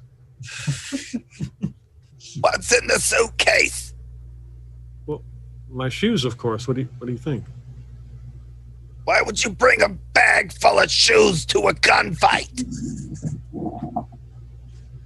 Because you're doing all the shooting. Have you smelled her shoes? Billy Bob, what type of weird fetishes do you have? So it's about 100 yards as you kind of switch back up the side of this mountain to this crop of trees and this entrance that looks like it's got a wooden door in the rock. Smoke breaks. Does that take Ethel to get up the 100-yard hill? About 5.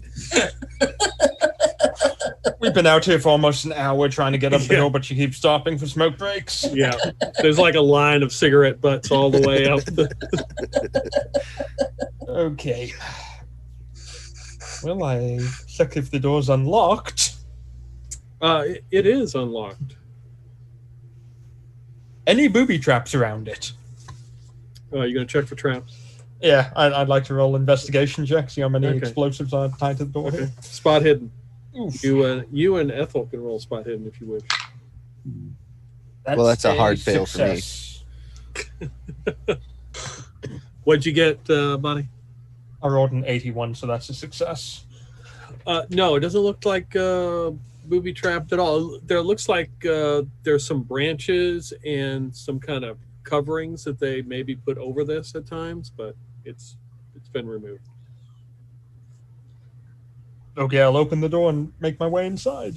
Yeah, Okay. Ethel will stack on Bonnie and be ready to breach and clear. You open the door, and there's the set of steps that go down.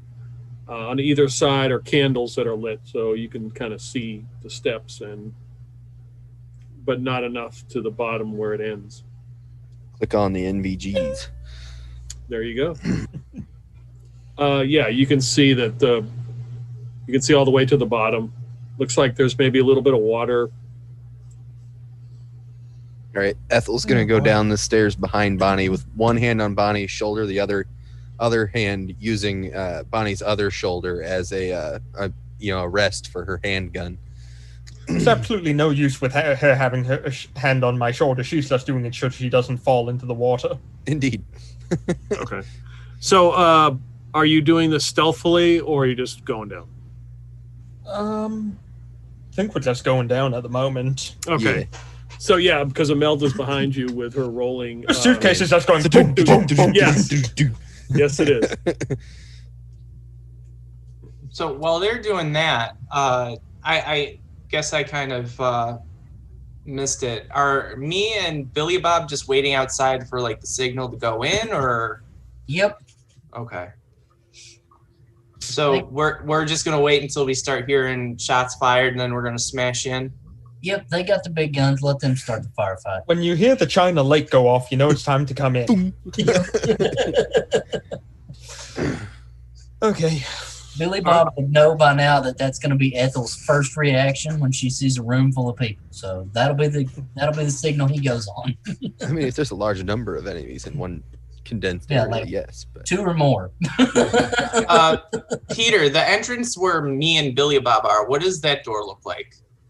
Is that a wooden door like the other one? It's a trap door in the ground. Oh, trap door in the ground. Okay.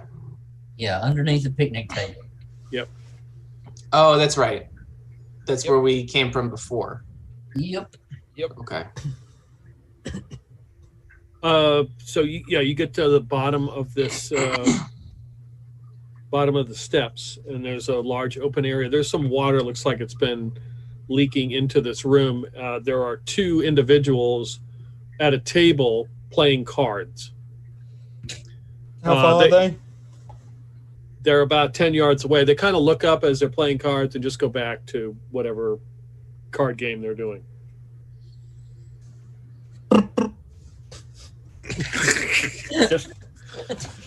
We were told to kill everyone in here, you know. Okay. With the suppressed MP5. Yep, my suppressed MP5. yes, So- given that Bonnie's MP5 is much quieter than Ethel's 45 long Colt, Ethel's gonna wait to fire to see what if they survive Bonnie's salvo. I'd like to say this is going to be non-lethal damage to continue my pacifist run. That's a success for the first shot. All right, how many bullets you firing? I am firing. Let's go with only 10 this time. 10. Okay. Yep. And Best of 5 into each one.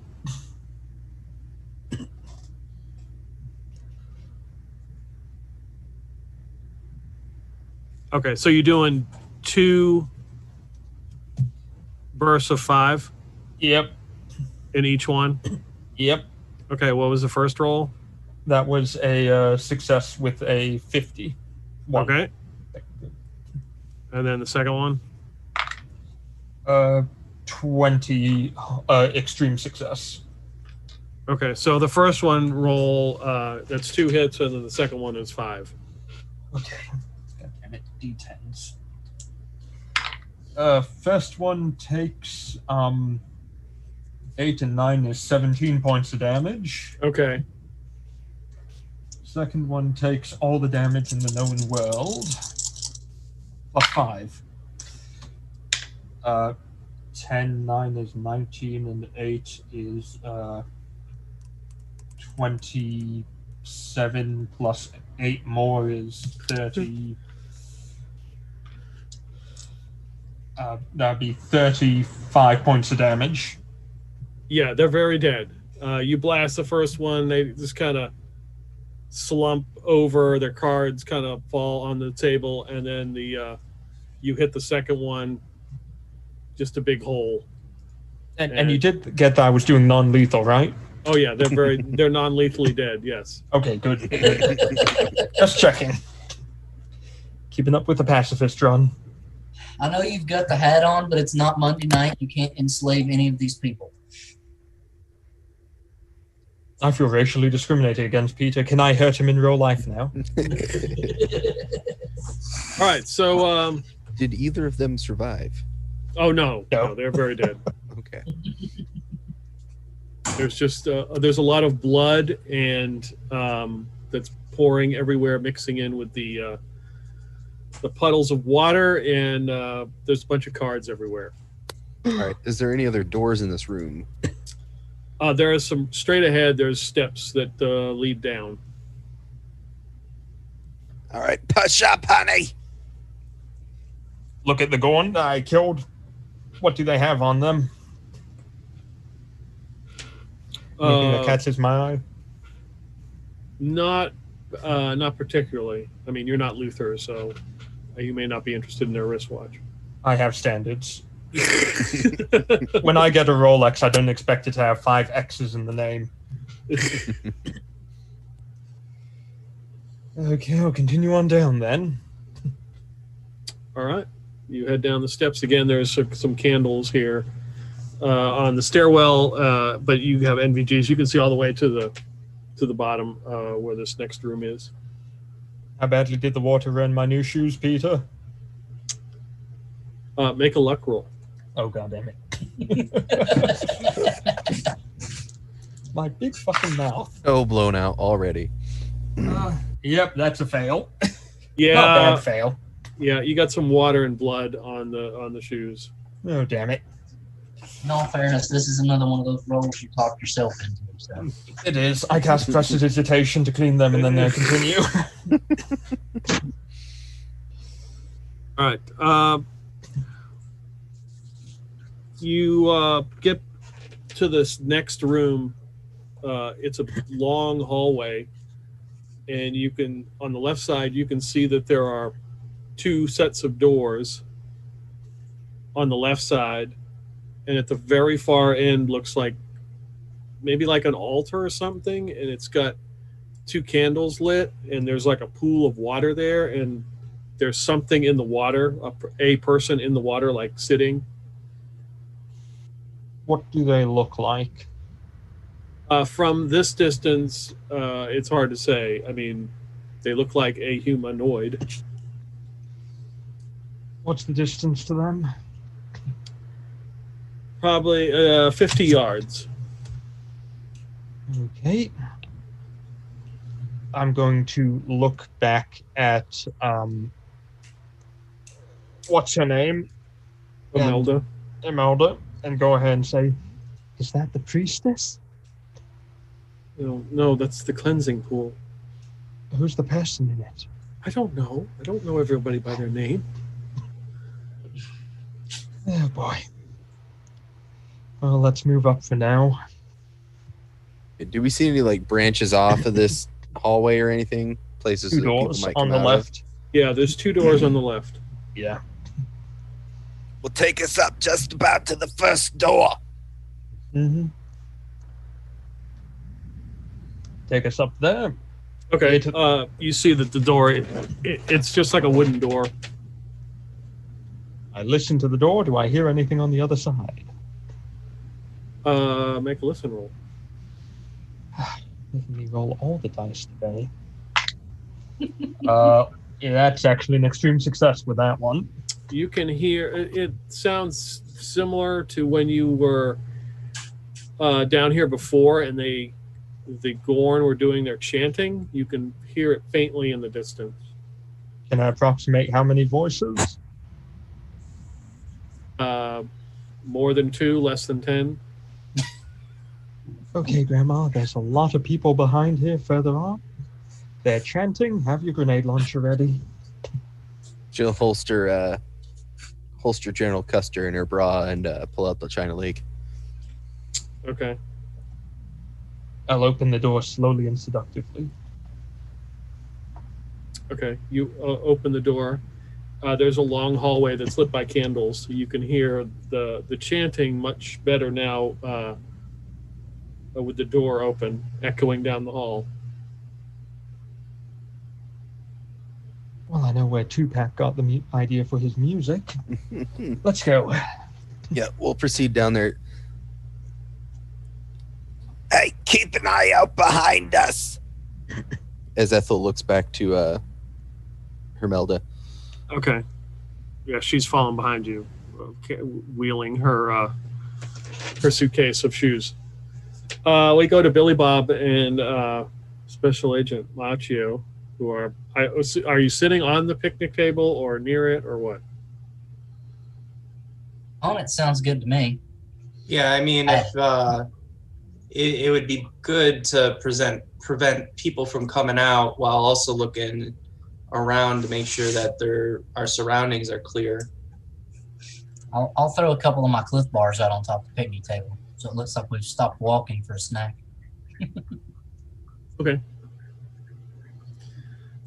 All of a sudden, you feel the picnic table begin to move, and it starts to slide to one side. Okay. It moves about 10 feet. I'm gonna jump off and level my bombastic cicada at the entrance. Okay. I'm gonna stay at the picnic table, but point my shotgun over in that direction as well. All right. The trap door just flings open and dirt flies everywhere. And a figure begins to come out of the trap door. I shoot it. Okay. Roll. I feel like I'm with Blake.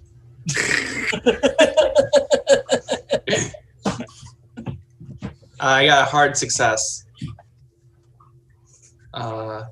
8 damage. All right, Billy Bob. Are you following suit here?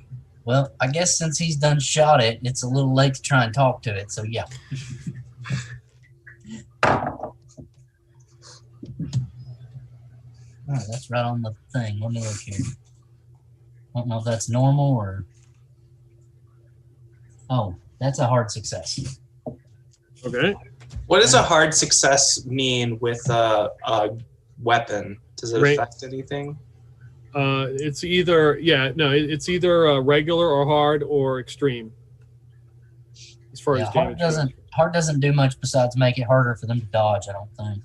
Oh, okay. What was the range, Peter? You said we moved about 10 feet? Yeah, it's really close. Oh, yeah. The whole handful. Don't you add your damage bonus to hard successes? I don't have one, so it wouldn't matter. Yeah, I don't either. There's a damage bonus? Oh, I got a 1d4 damage bonus. Yeah, you would do that anyway, yeah. Oh. The 17 shotgun blast damage. Okay.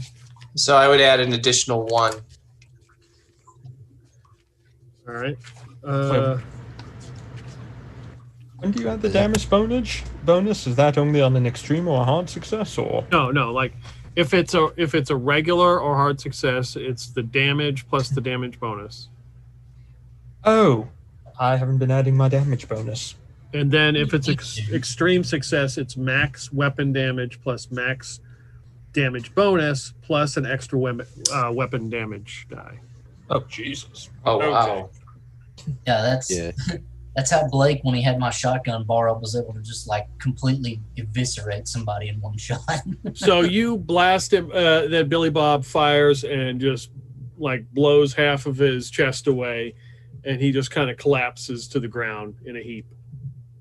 I'm immediately going to push through the dust cloud, point my weapon down, and look for any others below it. Okay. You do not see anybody else down there. Okay. So then, and it's dark down there? It's lit by candles. Okay.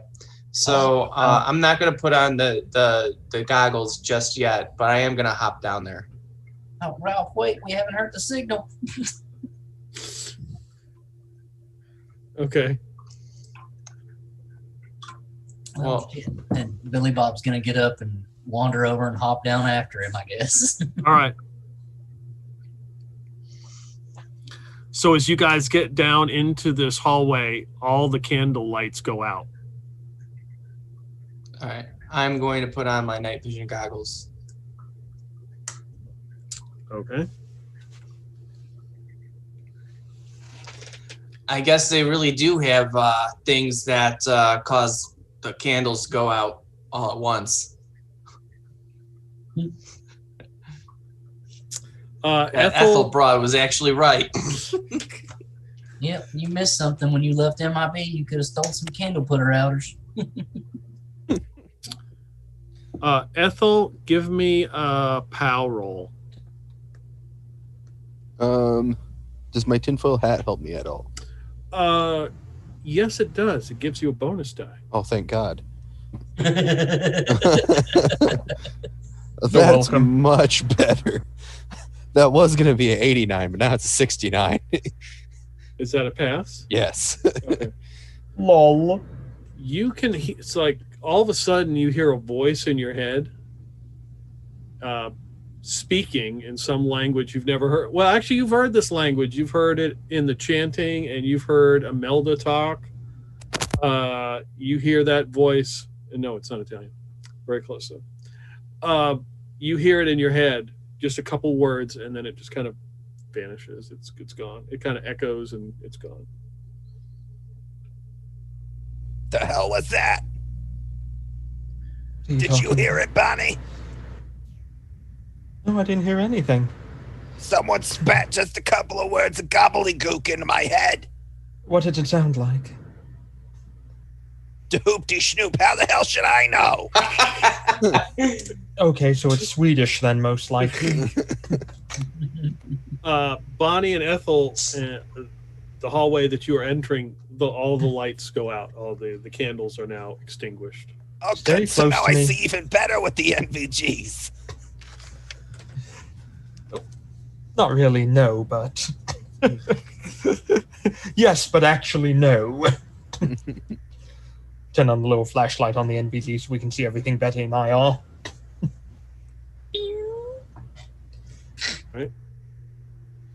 Yeah, we'll proceed until we Yep. see targets at the end of the hallway or anything. Proceed until apprehended. Okay. You come up to a similar wooden door that was just like the last one you'd entered.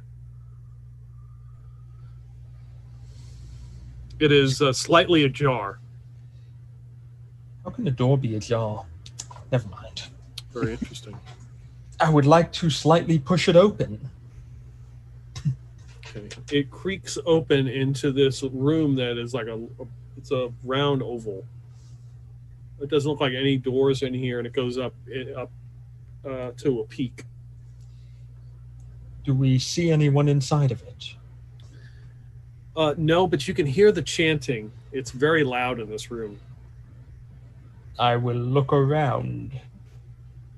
Do I see any loudspeakers or communication devices or ventilation shafts?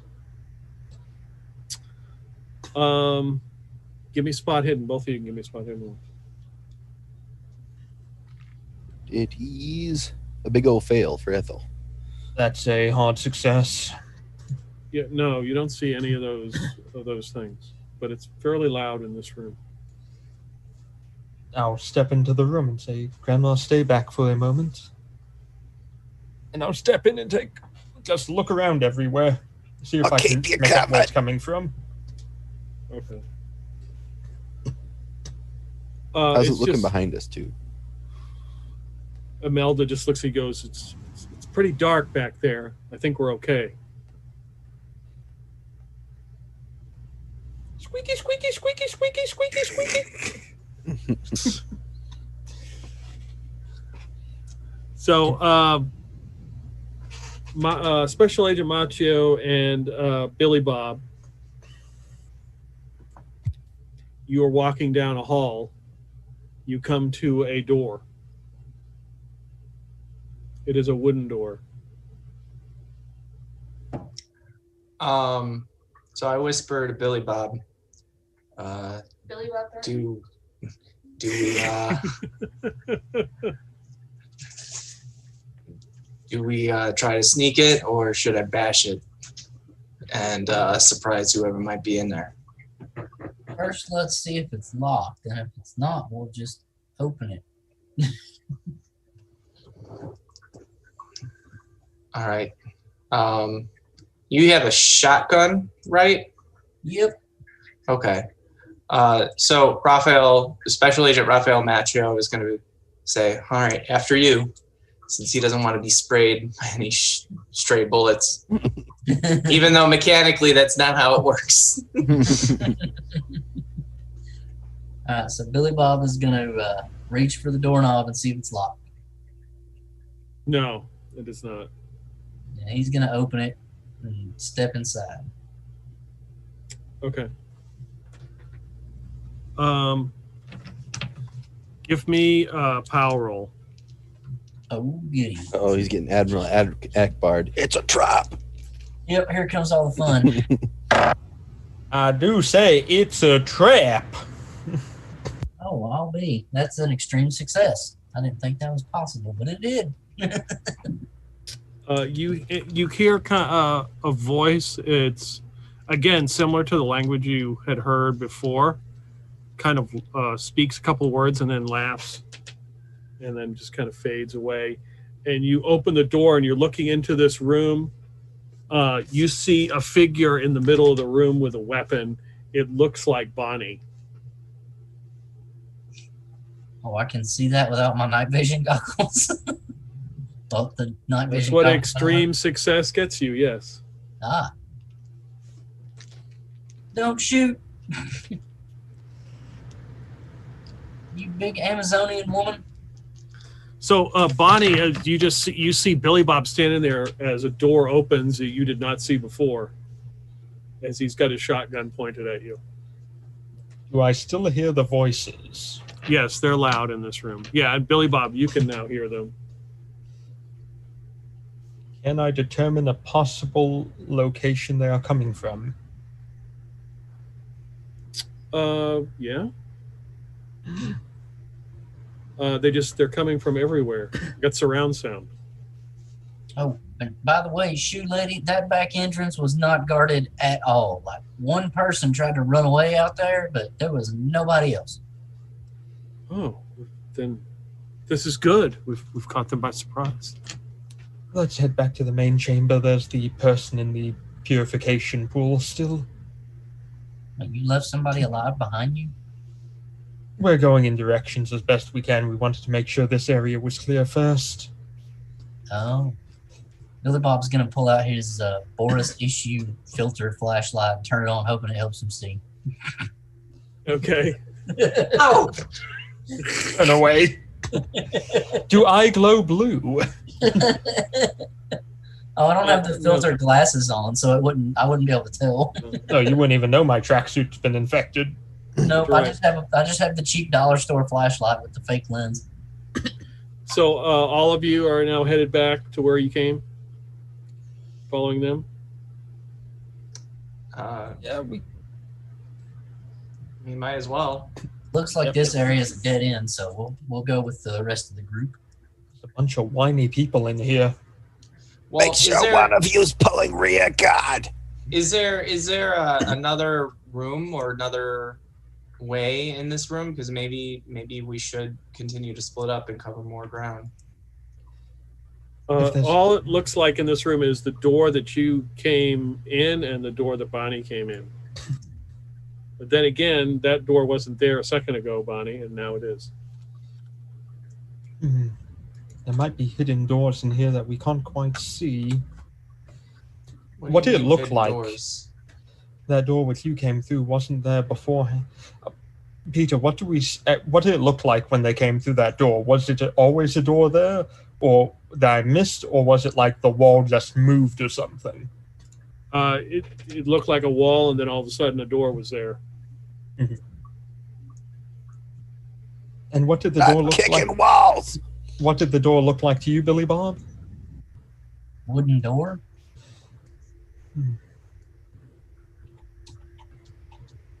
Maybe they have some ability to move doors around and make them appear where they want them to. Or maybe they're just hidden. I don't know. Start kicking the wall. So Special Agent Raphael Macchio is going to just do a closer search of the room, walking along the walls, just kind of keeping his hand along them, seeing if there's anything that he notices.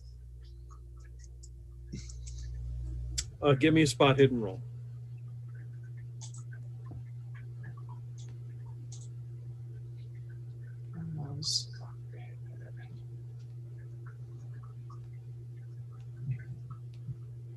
There's no way I'm gonna. Holy shit! I rolled a 23 out of a 25. did not expect that to happen. So as you're kind of feeling along this wall, which is like rock, you come up to like almost like the frame of like a door. It's very strange as you're touching it. Give me a power roll.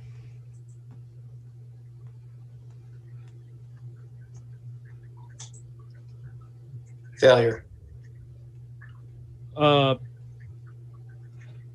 You kind of faintly hear the chanting. It gets louder in this room, and then you realize that it thought it was an outline of a door, but it was just the way the rocks and just the way it formed. Okay. Now with my tinfoil hat, does that change that's anything? right. Yeah, you get a bonus die. I forgot. Yep. Okay. What is so that's the bonus die. What is that? So what do you roll with your power roll? Oh, it was nowhere close. I rolled an 80 out of 40. So you rolled an 80, so just give me another tens roll. So it'll be something 0. Oh, that's how that works. Okay. Oh, I rolled a 2. So 20. So yeah, as for a second you want to like pass over this thing, and then all of a sudden you realize, no, that's something here. And as you pass your hand again over, you realize there's a door right here. Okay. As you can hear like a voice in your head speaking to you, and then it says a few words and just kind of vanishes. Is it locked? No, it's not. All right, so I'm going to open it. The door creaks open. You see of lights down a hallway leading to another room in the distance. Psst. What? Check it out. Another door. Reach and clear. All right. On me, and I'll take the lead. All right. Okay. So I'll be right behind Billy Bob. Okay, so Billy Bob, Macho. Who's after him? I'll go. Bonnie. Don't all rush to volunteer at once. Ethel's going to walk with her back against Bonnie's back, walking backwards, pulling rear security. Meanwhile, in the background, you hear squeaky, squeaky, squeaky, squeaky, Yep. squeaky. So what weapon are you using, Ethel? Well, if I'm doing rear security, it's the handgun. Okay. You don't want to cave in or escape route with your China Lake? Probably not.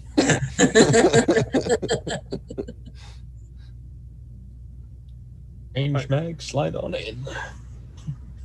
You come to a room as the candles are still lit. You come to a room and you look in and there's like a pit. It goes down like 10 feet. Looks like it's got some water in it.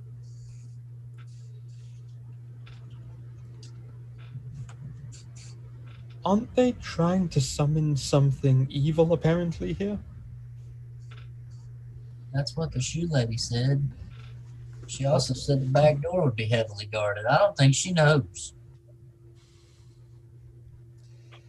Well, a pit's a good place to summon evil things.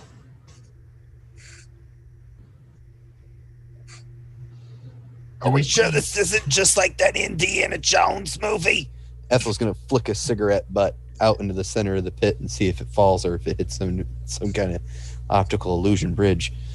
You flip it, it lands into the water, and you can see it like sitting on the top, burning a little bit, then it goes out. You see the water kind of move a little bit, like something's underneath it. Well, that's not good. There's something down there.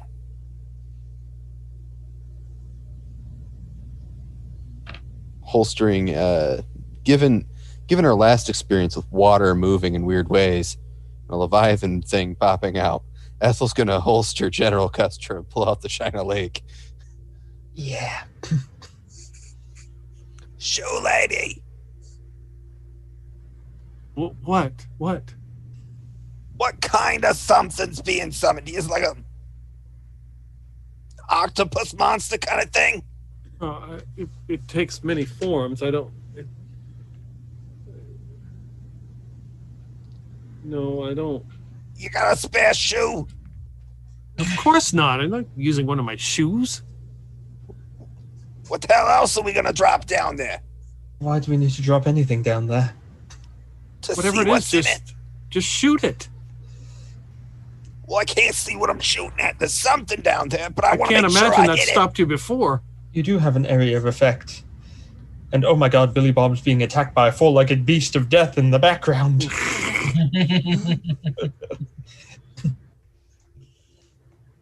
But I want to make sure I hit it. Like, for great effect. How big is the area effect of your China Lake, Grandma? 10 meters. How thick is this pool? Well, wide, I should say. What is the diameter of the pool? In metric. Metric. Oh, hell, you say. That's what my China Lake says. Apparently they were... Oh, no, never mind. It's yards. 15 yards. So it's 20 yards across. So if you aim for the middle, there's an 80 to 90% chance you'll hit it.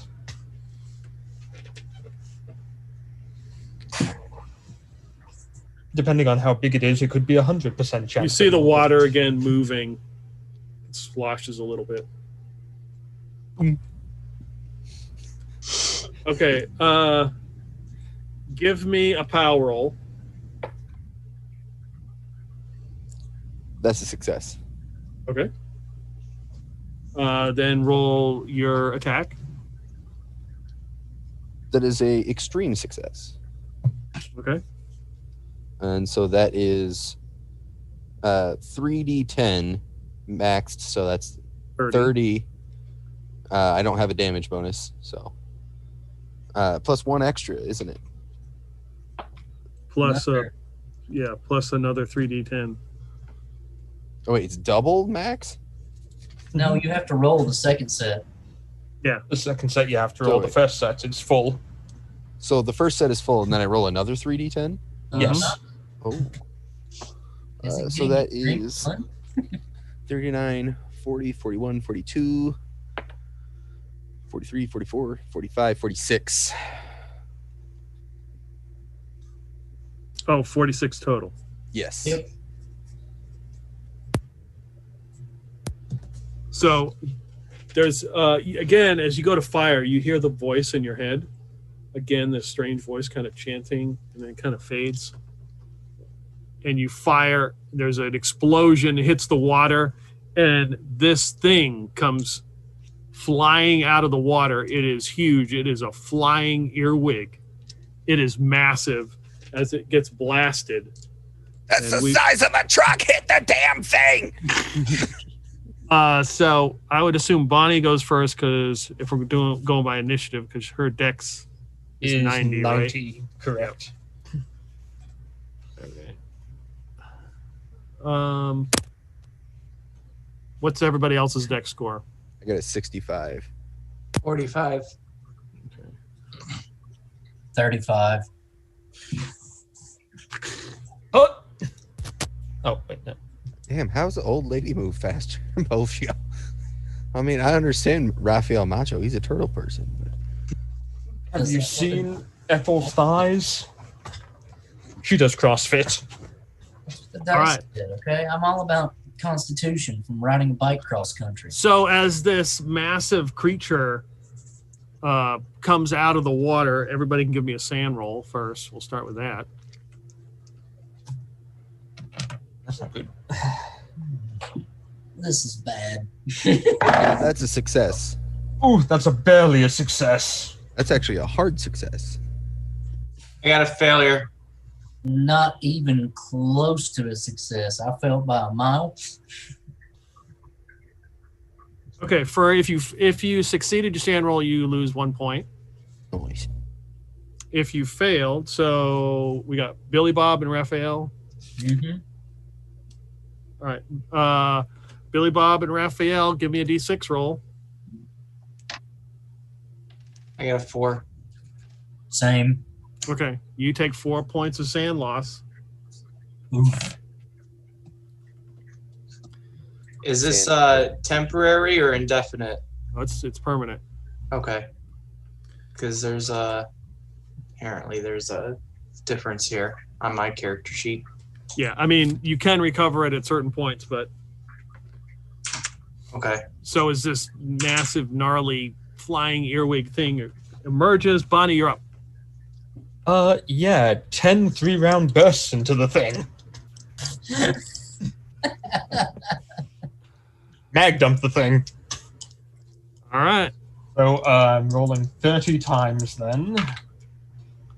Jesus Christ. It is a success, but I rolled a 99.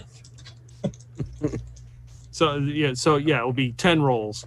Yeah, you roll for each burst. Okay. That's a success. That's a success. That's a success. That's a success. That's a success. I've gotten 73 3 times in a row now. That's a hard success. Math rocks? Question mark? That's a success. That's an extreme success. That's a 33, so that's a hard success. How many am I up to now? I thought that was 10. Did I miscount? That's 10. That's 10? Okay. You unload the clip in it. It blows apart. Its wings cannot sustain it anymore. Ah! It crashes into the bottom of the pit with a big splat and a splash of ichor and water go everywhere. Special Agent Raphael, you got like some kind of make sure it's dead gun? So the Special Agent Raphael Macchio looks quite pale, despite being, green-skinned. And he just kind of stares in shock and is like, I don't got anything for that. And Doesn't as seem to you're, work very well. as you're having that discussion, you can hear the flutter of wings, and you catch the glimpse of another one coming off the wall of this room and flies over and attempts to bite Billy Bob. Good choice. I'd like to bite Billy Bob too. Billy Bob, I will give you a dodge roll if you want to dodge and jump into the pit. Oh, no. I would like to roll to seduce the earwig. Was that a persuasion check? It swoops down and attempts to bite you. And I believe. How would you even attempt to seduce an earwig? Would you grab a pair of gardening shears and just dance with those? Hey, big boy, ready to get snipped? I wouldn't bother with seducing it. I would just intimidate it into falling in love with Bonnie. Yeah, It swoops down, tries to get it in the pincers and misses and kind of flies right past you. Ethel. Oh, she's gonna sling the China Lake over her shoulder, pull General Custer out of her bra, and give it 3 shots. Okay, give me a power roll before you fire. All right, that's a success. Okay. Extreme success at that. That was a Yeah. 4.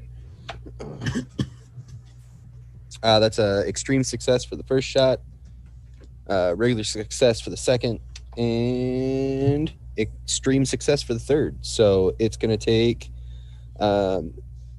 20 damage at least, plus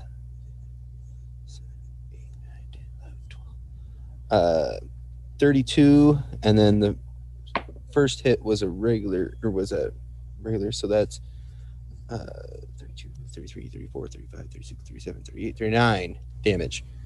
39 total. Yes. Again, you blast it as it goes by, and pieces of ichor and stuff go flying everywhere as it tries to keep its keep itself flying. Special Agent Machio. It's still alive? Yes. Bring it down.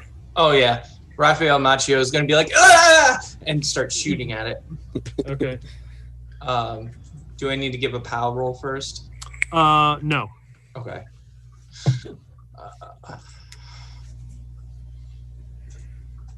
It's a success. Now, do I roll my damage bonus as well with that? Or Yeah. only on extreme or No. hard Yeah. success? Even with a success. Yep. Okay. All right, so that's 11 damage total. What are you using? My bombastic cicada. Okay. What does that shoot? What's your energy source? Like, is it some kind of? I like to think of it as some kind of antimatter that contained within a magnetic field that then a bit of it is released into a focused magnetic kind of barrel, and then a huge intense burst of gamma rays then is the beam. Okay. Because, you know, if I'm going to have a sci-fi weapon, I'm going to make it somewhat realistic. So you hit it, it kind of glows green, and its chitinous armor just kind of like glows and then just kind of slowly fades.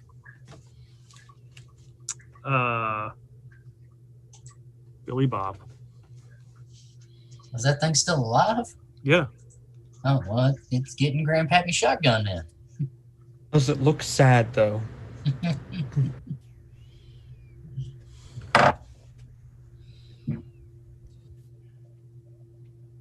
And that's a normal success. All right. How far did it fly past me when it tried to pincer me? It's probably like 10 yards away. Oh, okay. So all the dice again. Macho, that funky gun better not give me a tumor. That's 10 damage. All right. You blast it, and it kind of turns, and you can see it hits it backside, and the pellets sort of like bounce off of it.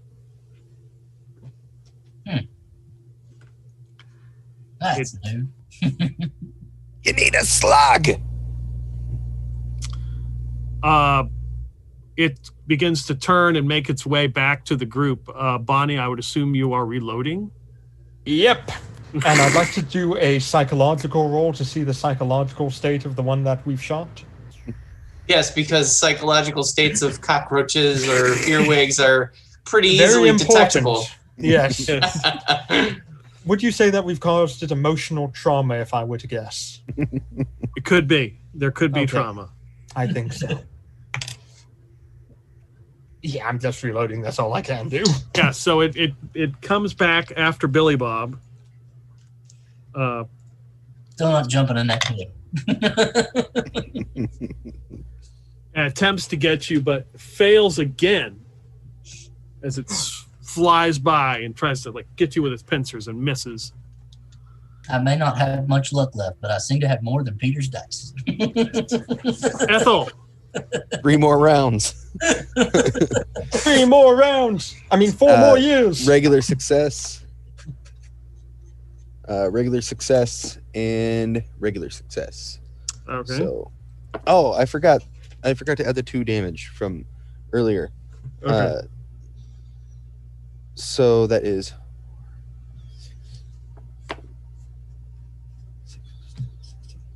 18, 20, 21, 22. So that's 22 damage this turn, and I forgot 6 damage from last turn because it's 1d10 plus 2 for this guy. All right. So what'd you do? 22? 26. 26. Yeah, it's like bleeding all over the place. Just dripping ichor everywhere. Just like these this goo all over the walls, and now as you guys are just like as it flies by and it's like flying around the top of this room. Don't get any of that shit on ya.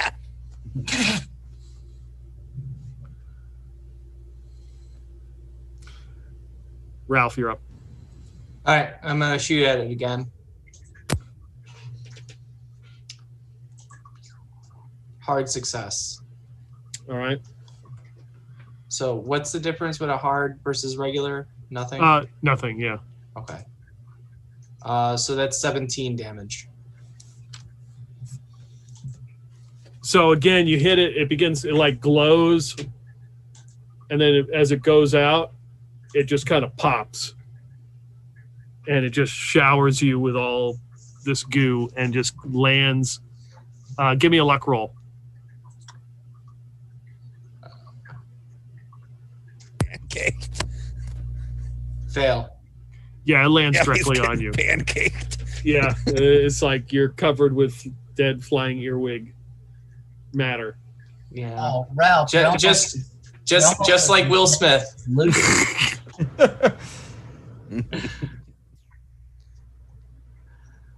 So Special Agent Ralph Macchio is just kind of sitting there like,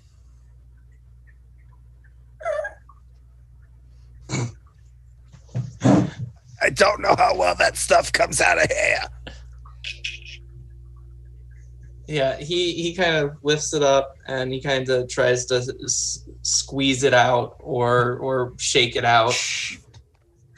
And then he puts it back on and it's all messed up. This feels like another sand roll.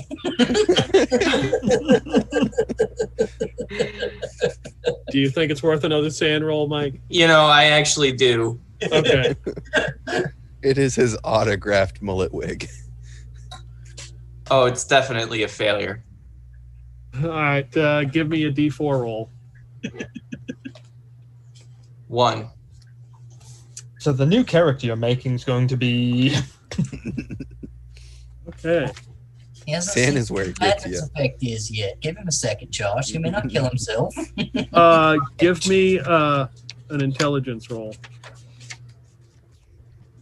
Extreme success. Uh-oh. Oh, that's not what you want. Yeah. So You want to fail the int roll. you realize the gravity of the situation as your mullet wig has been damaged by this incident.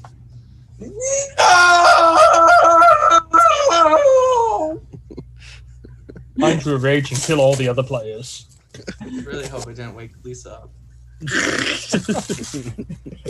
You'll be saying no in real life soon enough.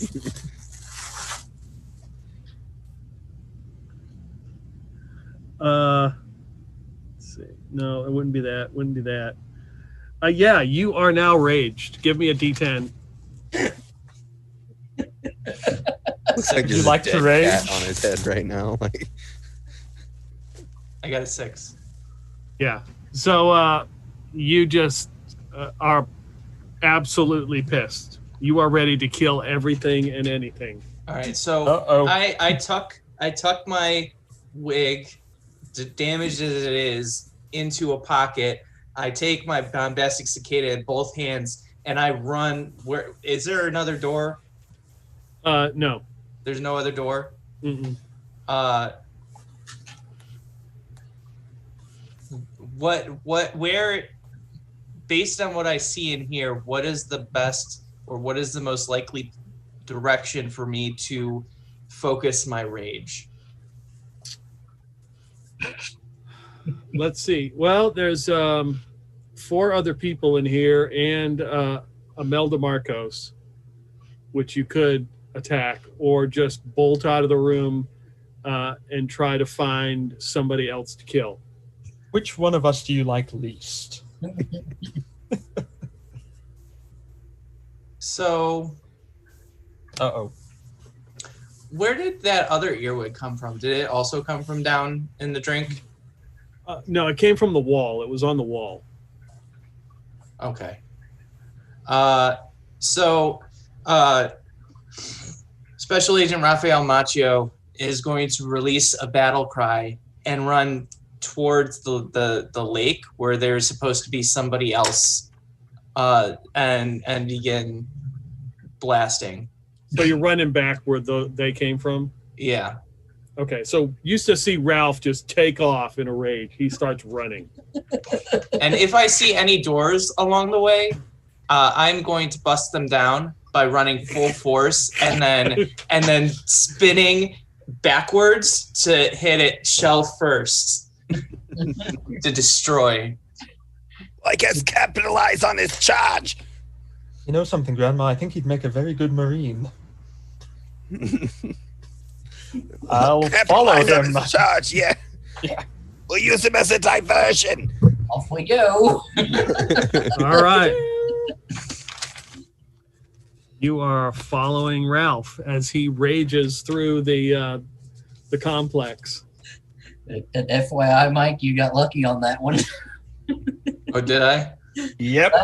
Last critical situation when we had to do a bunch of sand rolls, two of us decided that the situation was well in hand and leaned up on a wall and started smoking and left it to everyone else to deal with. Yeah, I'd say this is a better option. Yeah. I think he's got it. Combatant. I think he's got it. I'm going back to the car if anyone needs me. So did I lose any points of sanity in that, or am I just Yeah, you lost 1 point, so you're Okay. total 5. Yeah, when you lose Yeah. 5, you have you get bad things happening. Temporary madness. So you following Ralph?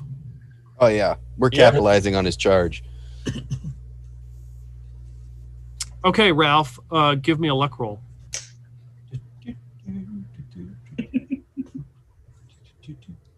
That would be a 5. Sounds good. Yeah, 5 out of 62. Okay. So you're following the Ralph screams and the smashing of doors that are echoing through these hallways. You come up to this large room where it looks like there's some kind of, this is probably where the excavation site is, because you can see the sheer walls of a temple that have been carved out. It looks more like a pyramid in here. It is a very large room, and you can see Ralph just running. Here's the main question: would I have had time to reload while we're running? Yeah, I would say so. Yeah. Probably. Okay, good, because I was out of all 6 shots. Well, you got a speed loader, don't you? Just slam that in real fast. No, this is a single action army 45. There's a little flip door on the Oh, side, and you that's got what it you got, one at a yep, time. Yep. One day we'll get her to use automatics. Not how my single action army reloaded, but okay. Well, you have the cap and ball one though. He's talking about the Salvation Army. No, you don't want to talk about how the cap and ball one I have over there in the drawer loads, but that's 36 caliber. Yeah. So Ralph, as you enter this room, it's like there's piles of dirt and various pieces of equipment like wheelbarrows and shovels, and there's like 10 people in here that look like skin and bones, literally. Like just see you come in, and they don't even have eyes. They're just kind of like hollow, empty slots, and they're just kind of looking. I drop my bombastic cicada, and then I punch my hands together, activating my bum fight shock gloves, and just begin punching. Yeah, you everyone don't need to I roll. see. Yeah, you don't need to roll as you just hitting these guys, and they're just like splintering apart, like pieces of them just going everywhere. You just come in and you see Ralph just destroying what looks like skeletons.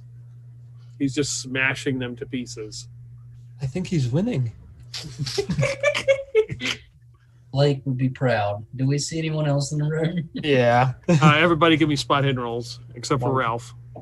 Yeah, I'm preoccupied. Hard success. That's a failure. Ethel's eyes aren't great. All right. Normal success. Okay.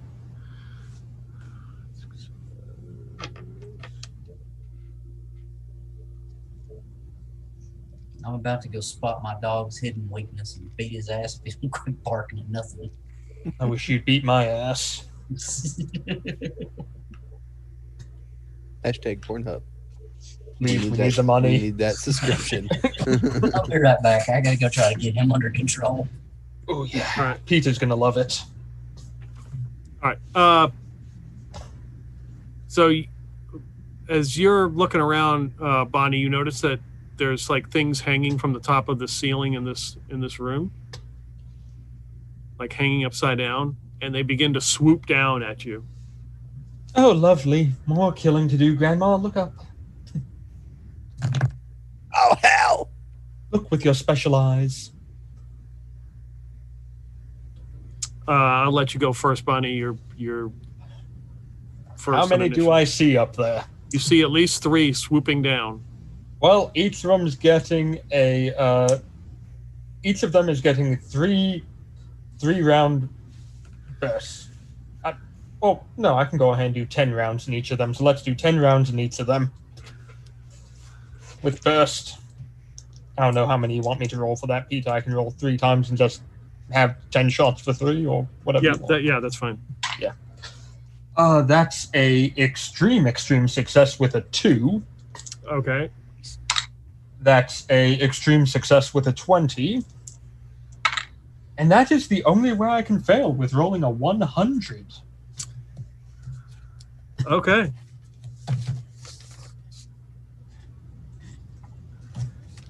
I think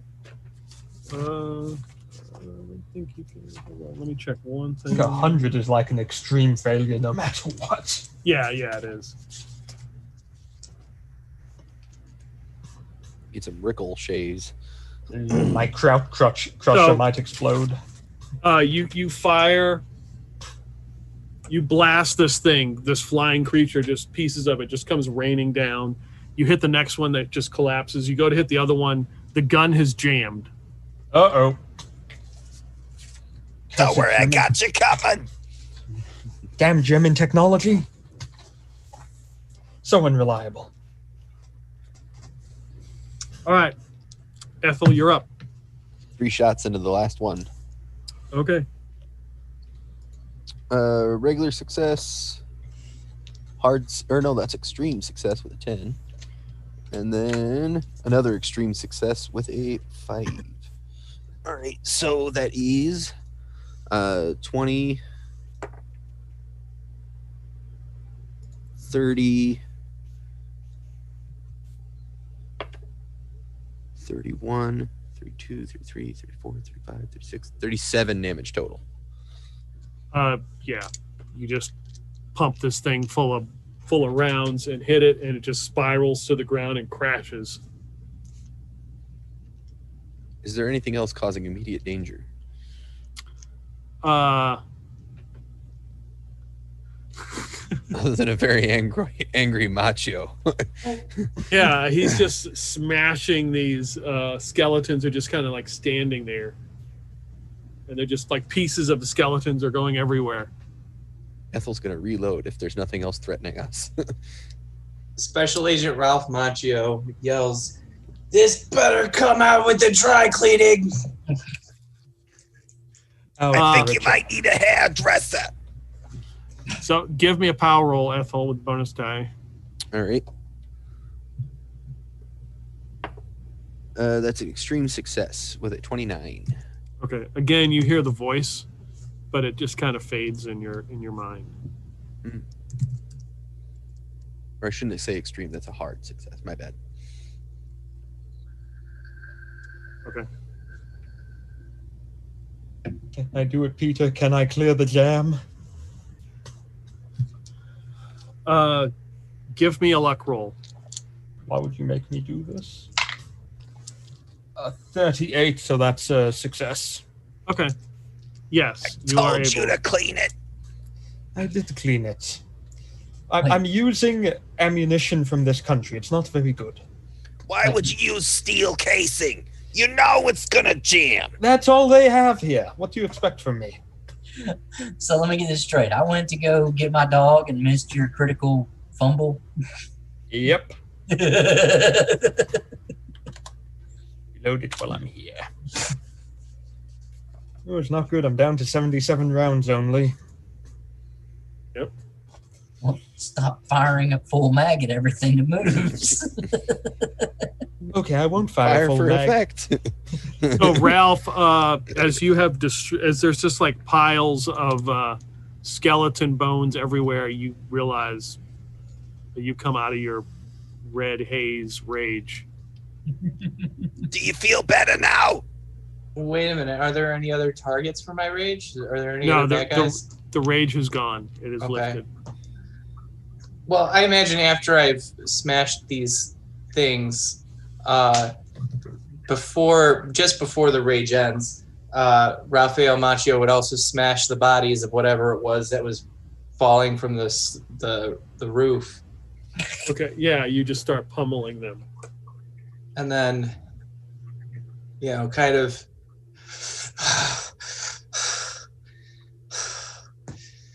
I feel better.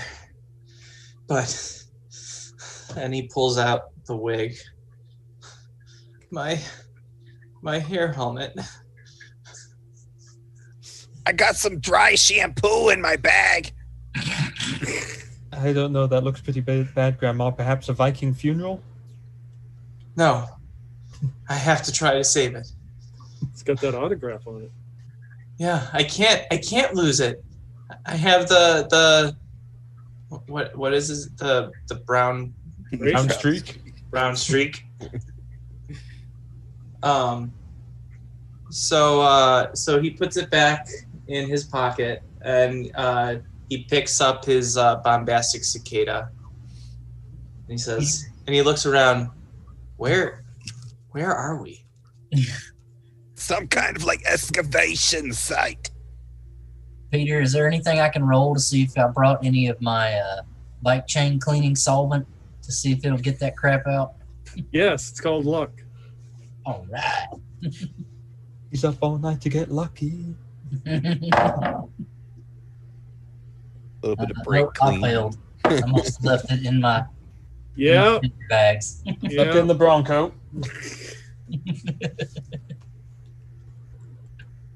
No, I Alright. probably left it on my bike. I didn't bring any bike maintenance stuff with me, apparently.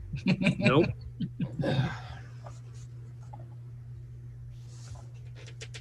So there's a pile of like once were skeletons, and these Oh, whatever yeah. flying things have been smashed, and just a giant, looks like a pyramid in this room. Do we see an entrance to the pyramid? Yes, you do. Do we see anything else around the pyramid that looks dangerous? No. I will go towards the pyramid. Okay. If nothing happens, I will attempt to go in the pyramid. Yeah, Ethel will stack on her. Okay. Yeah, I'll follow. All right. Billy Bob will flee the scene and run away while he can't ride a bike. Imelda's, you can hear her like pulling her luggage behind. She's like, where are we going? The pyramid, I presume. Yeah, Okay. I assume there's more assholes in here to kill, so, you know. If I was the queen, that's what I'd be. Or the priestess. Okay. So you walk. Pharaohs live in pyramids, I believe. You walk. You all enter the pyramid. Nobody lives in a pyramid. That's where people go to die. The slaves no, that's not true. Some of their slaves live there until the slaves die of starvation. Well, that's fair. But now they're all broken and destroyed. Everybody, give me a power roll as you enter. If you have a tinfoil hat, you get a bonus die. Thank God for that. Ooh, I That's a rolled a 50. 2. I don't want a bonus die. I got a 5. Extreme success. Success. Yep. I got a regular one. I have no need for a tinfoil hat. Yeah, extreme success. You guys are just Bonnie is strong of mind. yes. I forgot Bonnie Bonnie went without the hat so that I could have one. Yep. Yeah, after my rage, I feel much better, much clearer, and much more focused now that I have, a purpose, which is to destroy all these motherfuckers who led to the potential destruction of my mullet. Still all gone. That's the only answer. So you enter reservations. you enter this pyramid, and there's two large pillars with fire next to them as you enter this room. It seemed to come on as you walk in. And ahead of you is an altar that has a single candle that's like some kind of black fire that's burning. And a figure appears behind it. It looks like a Gorn in a robe. Oh, that can't be good. You the priestess? It's holding a staff, and as you look at the staff, it looks like it has some kind of black crystal in it. Special Agent Ralph Macchio is a little confused why we're not just shooting it rather than, why people have stopped to talk to it. When I saw the crystal, it's like concern and shoot. Good point. Boom. Oh, wait, we're not fucking with this. It dies. All right. So Ethel, you shooting? Yeah, nade launcher. All right. Give me a power roll with bonus die. All right. That is a regular success with a 42. Okay. And grenade launcher roll is a hard success. 3, followed by 8, 9, 11, followed by 18 damage. Now, we were far enough away for that grenade launcher not to have a blast that hits me as well, right? Nope. You Sure. were right on top of this person. You were shaking. I mean, I'm picturing it was up on an altar platform, right? So you hit it, it blasts the altar, pieces of the altar go flying. You can see that it hits the person, and they're their robe has been damaged. The thing that had the fire in it hits the ground, but it's still burning, some kind of black fire. Bonnie. How's the person in the robe look? They look injured. Do they look to be in pain? A great deal of it, or do they seem to be shrugging it off? No, they don't seem to be shrugging it off, but they're not screaming in pain. Yeah, I really don't feel like running my pacifist run. I'm just gonna non-lethally fire 10 bursts into her. I really don't want this thing doing anything bad to us. Really? Really? Another 100? Oh, no. Oh boy. Why At am I least she's here? in the front. Ugh. Okay, Peter, what happens on that 100? At least she's in the front, so our chances of getting mowed down by a friendly fire are less.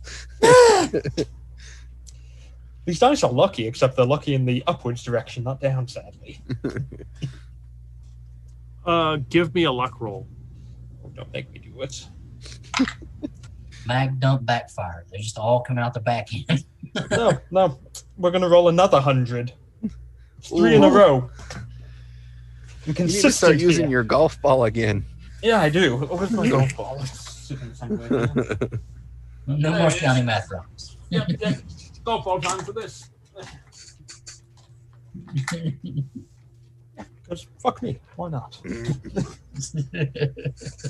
God damn it. You've Okay. catastrophically bad luck. Today, yes. What's the damage for MP5? What's the bullet damage? It is 1d10 normally, and then with all my other bonus, it becomes 1d10 and 1d6. And it was a 3-round burst, so there would be 3 of them.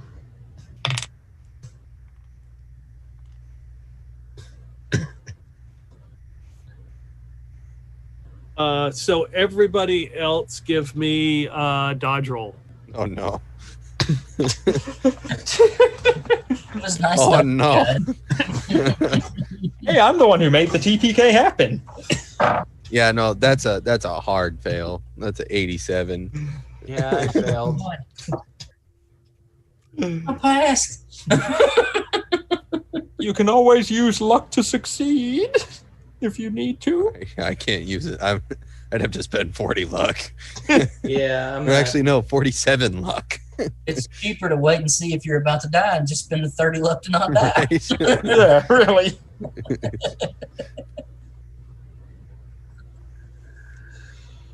I mean, you we can can always- push, right? What happens if we push again? Well, You you die. Then really bad things can happen. you might succeed, or instead of dodging, you might jump on the muzzle and just take them all. For example.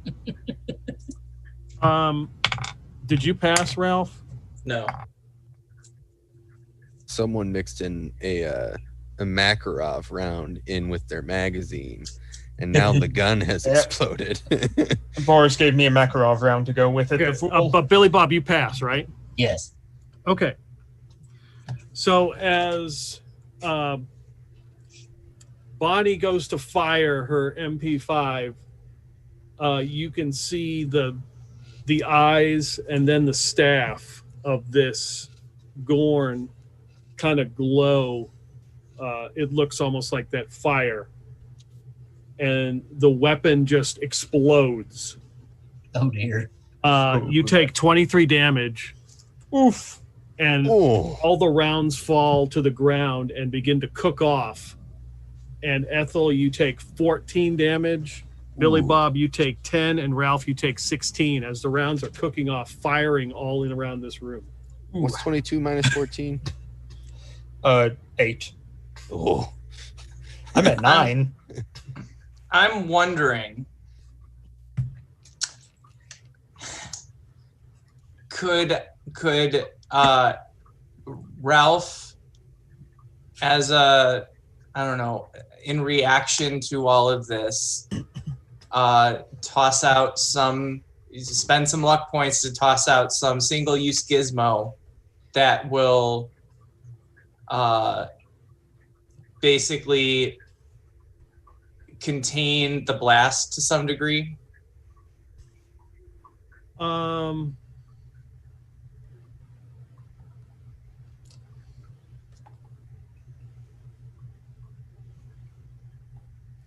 I would say no, just because it was 100 and then a critical and then a critical 100 too. So Fair enough.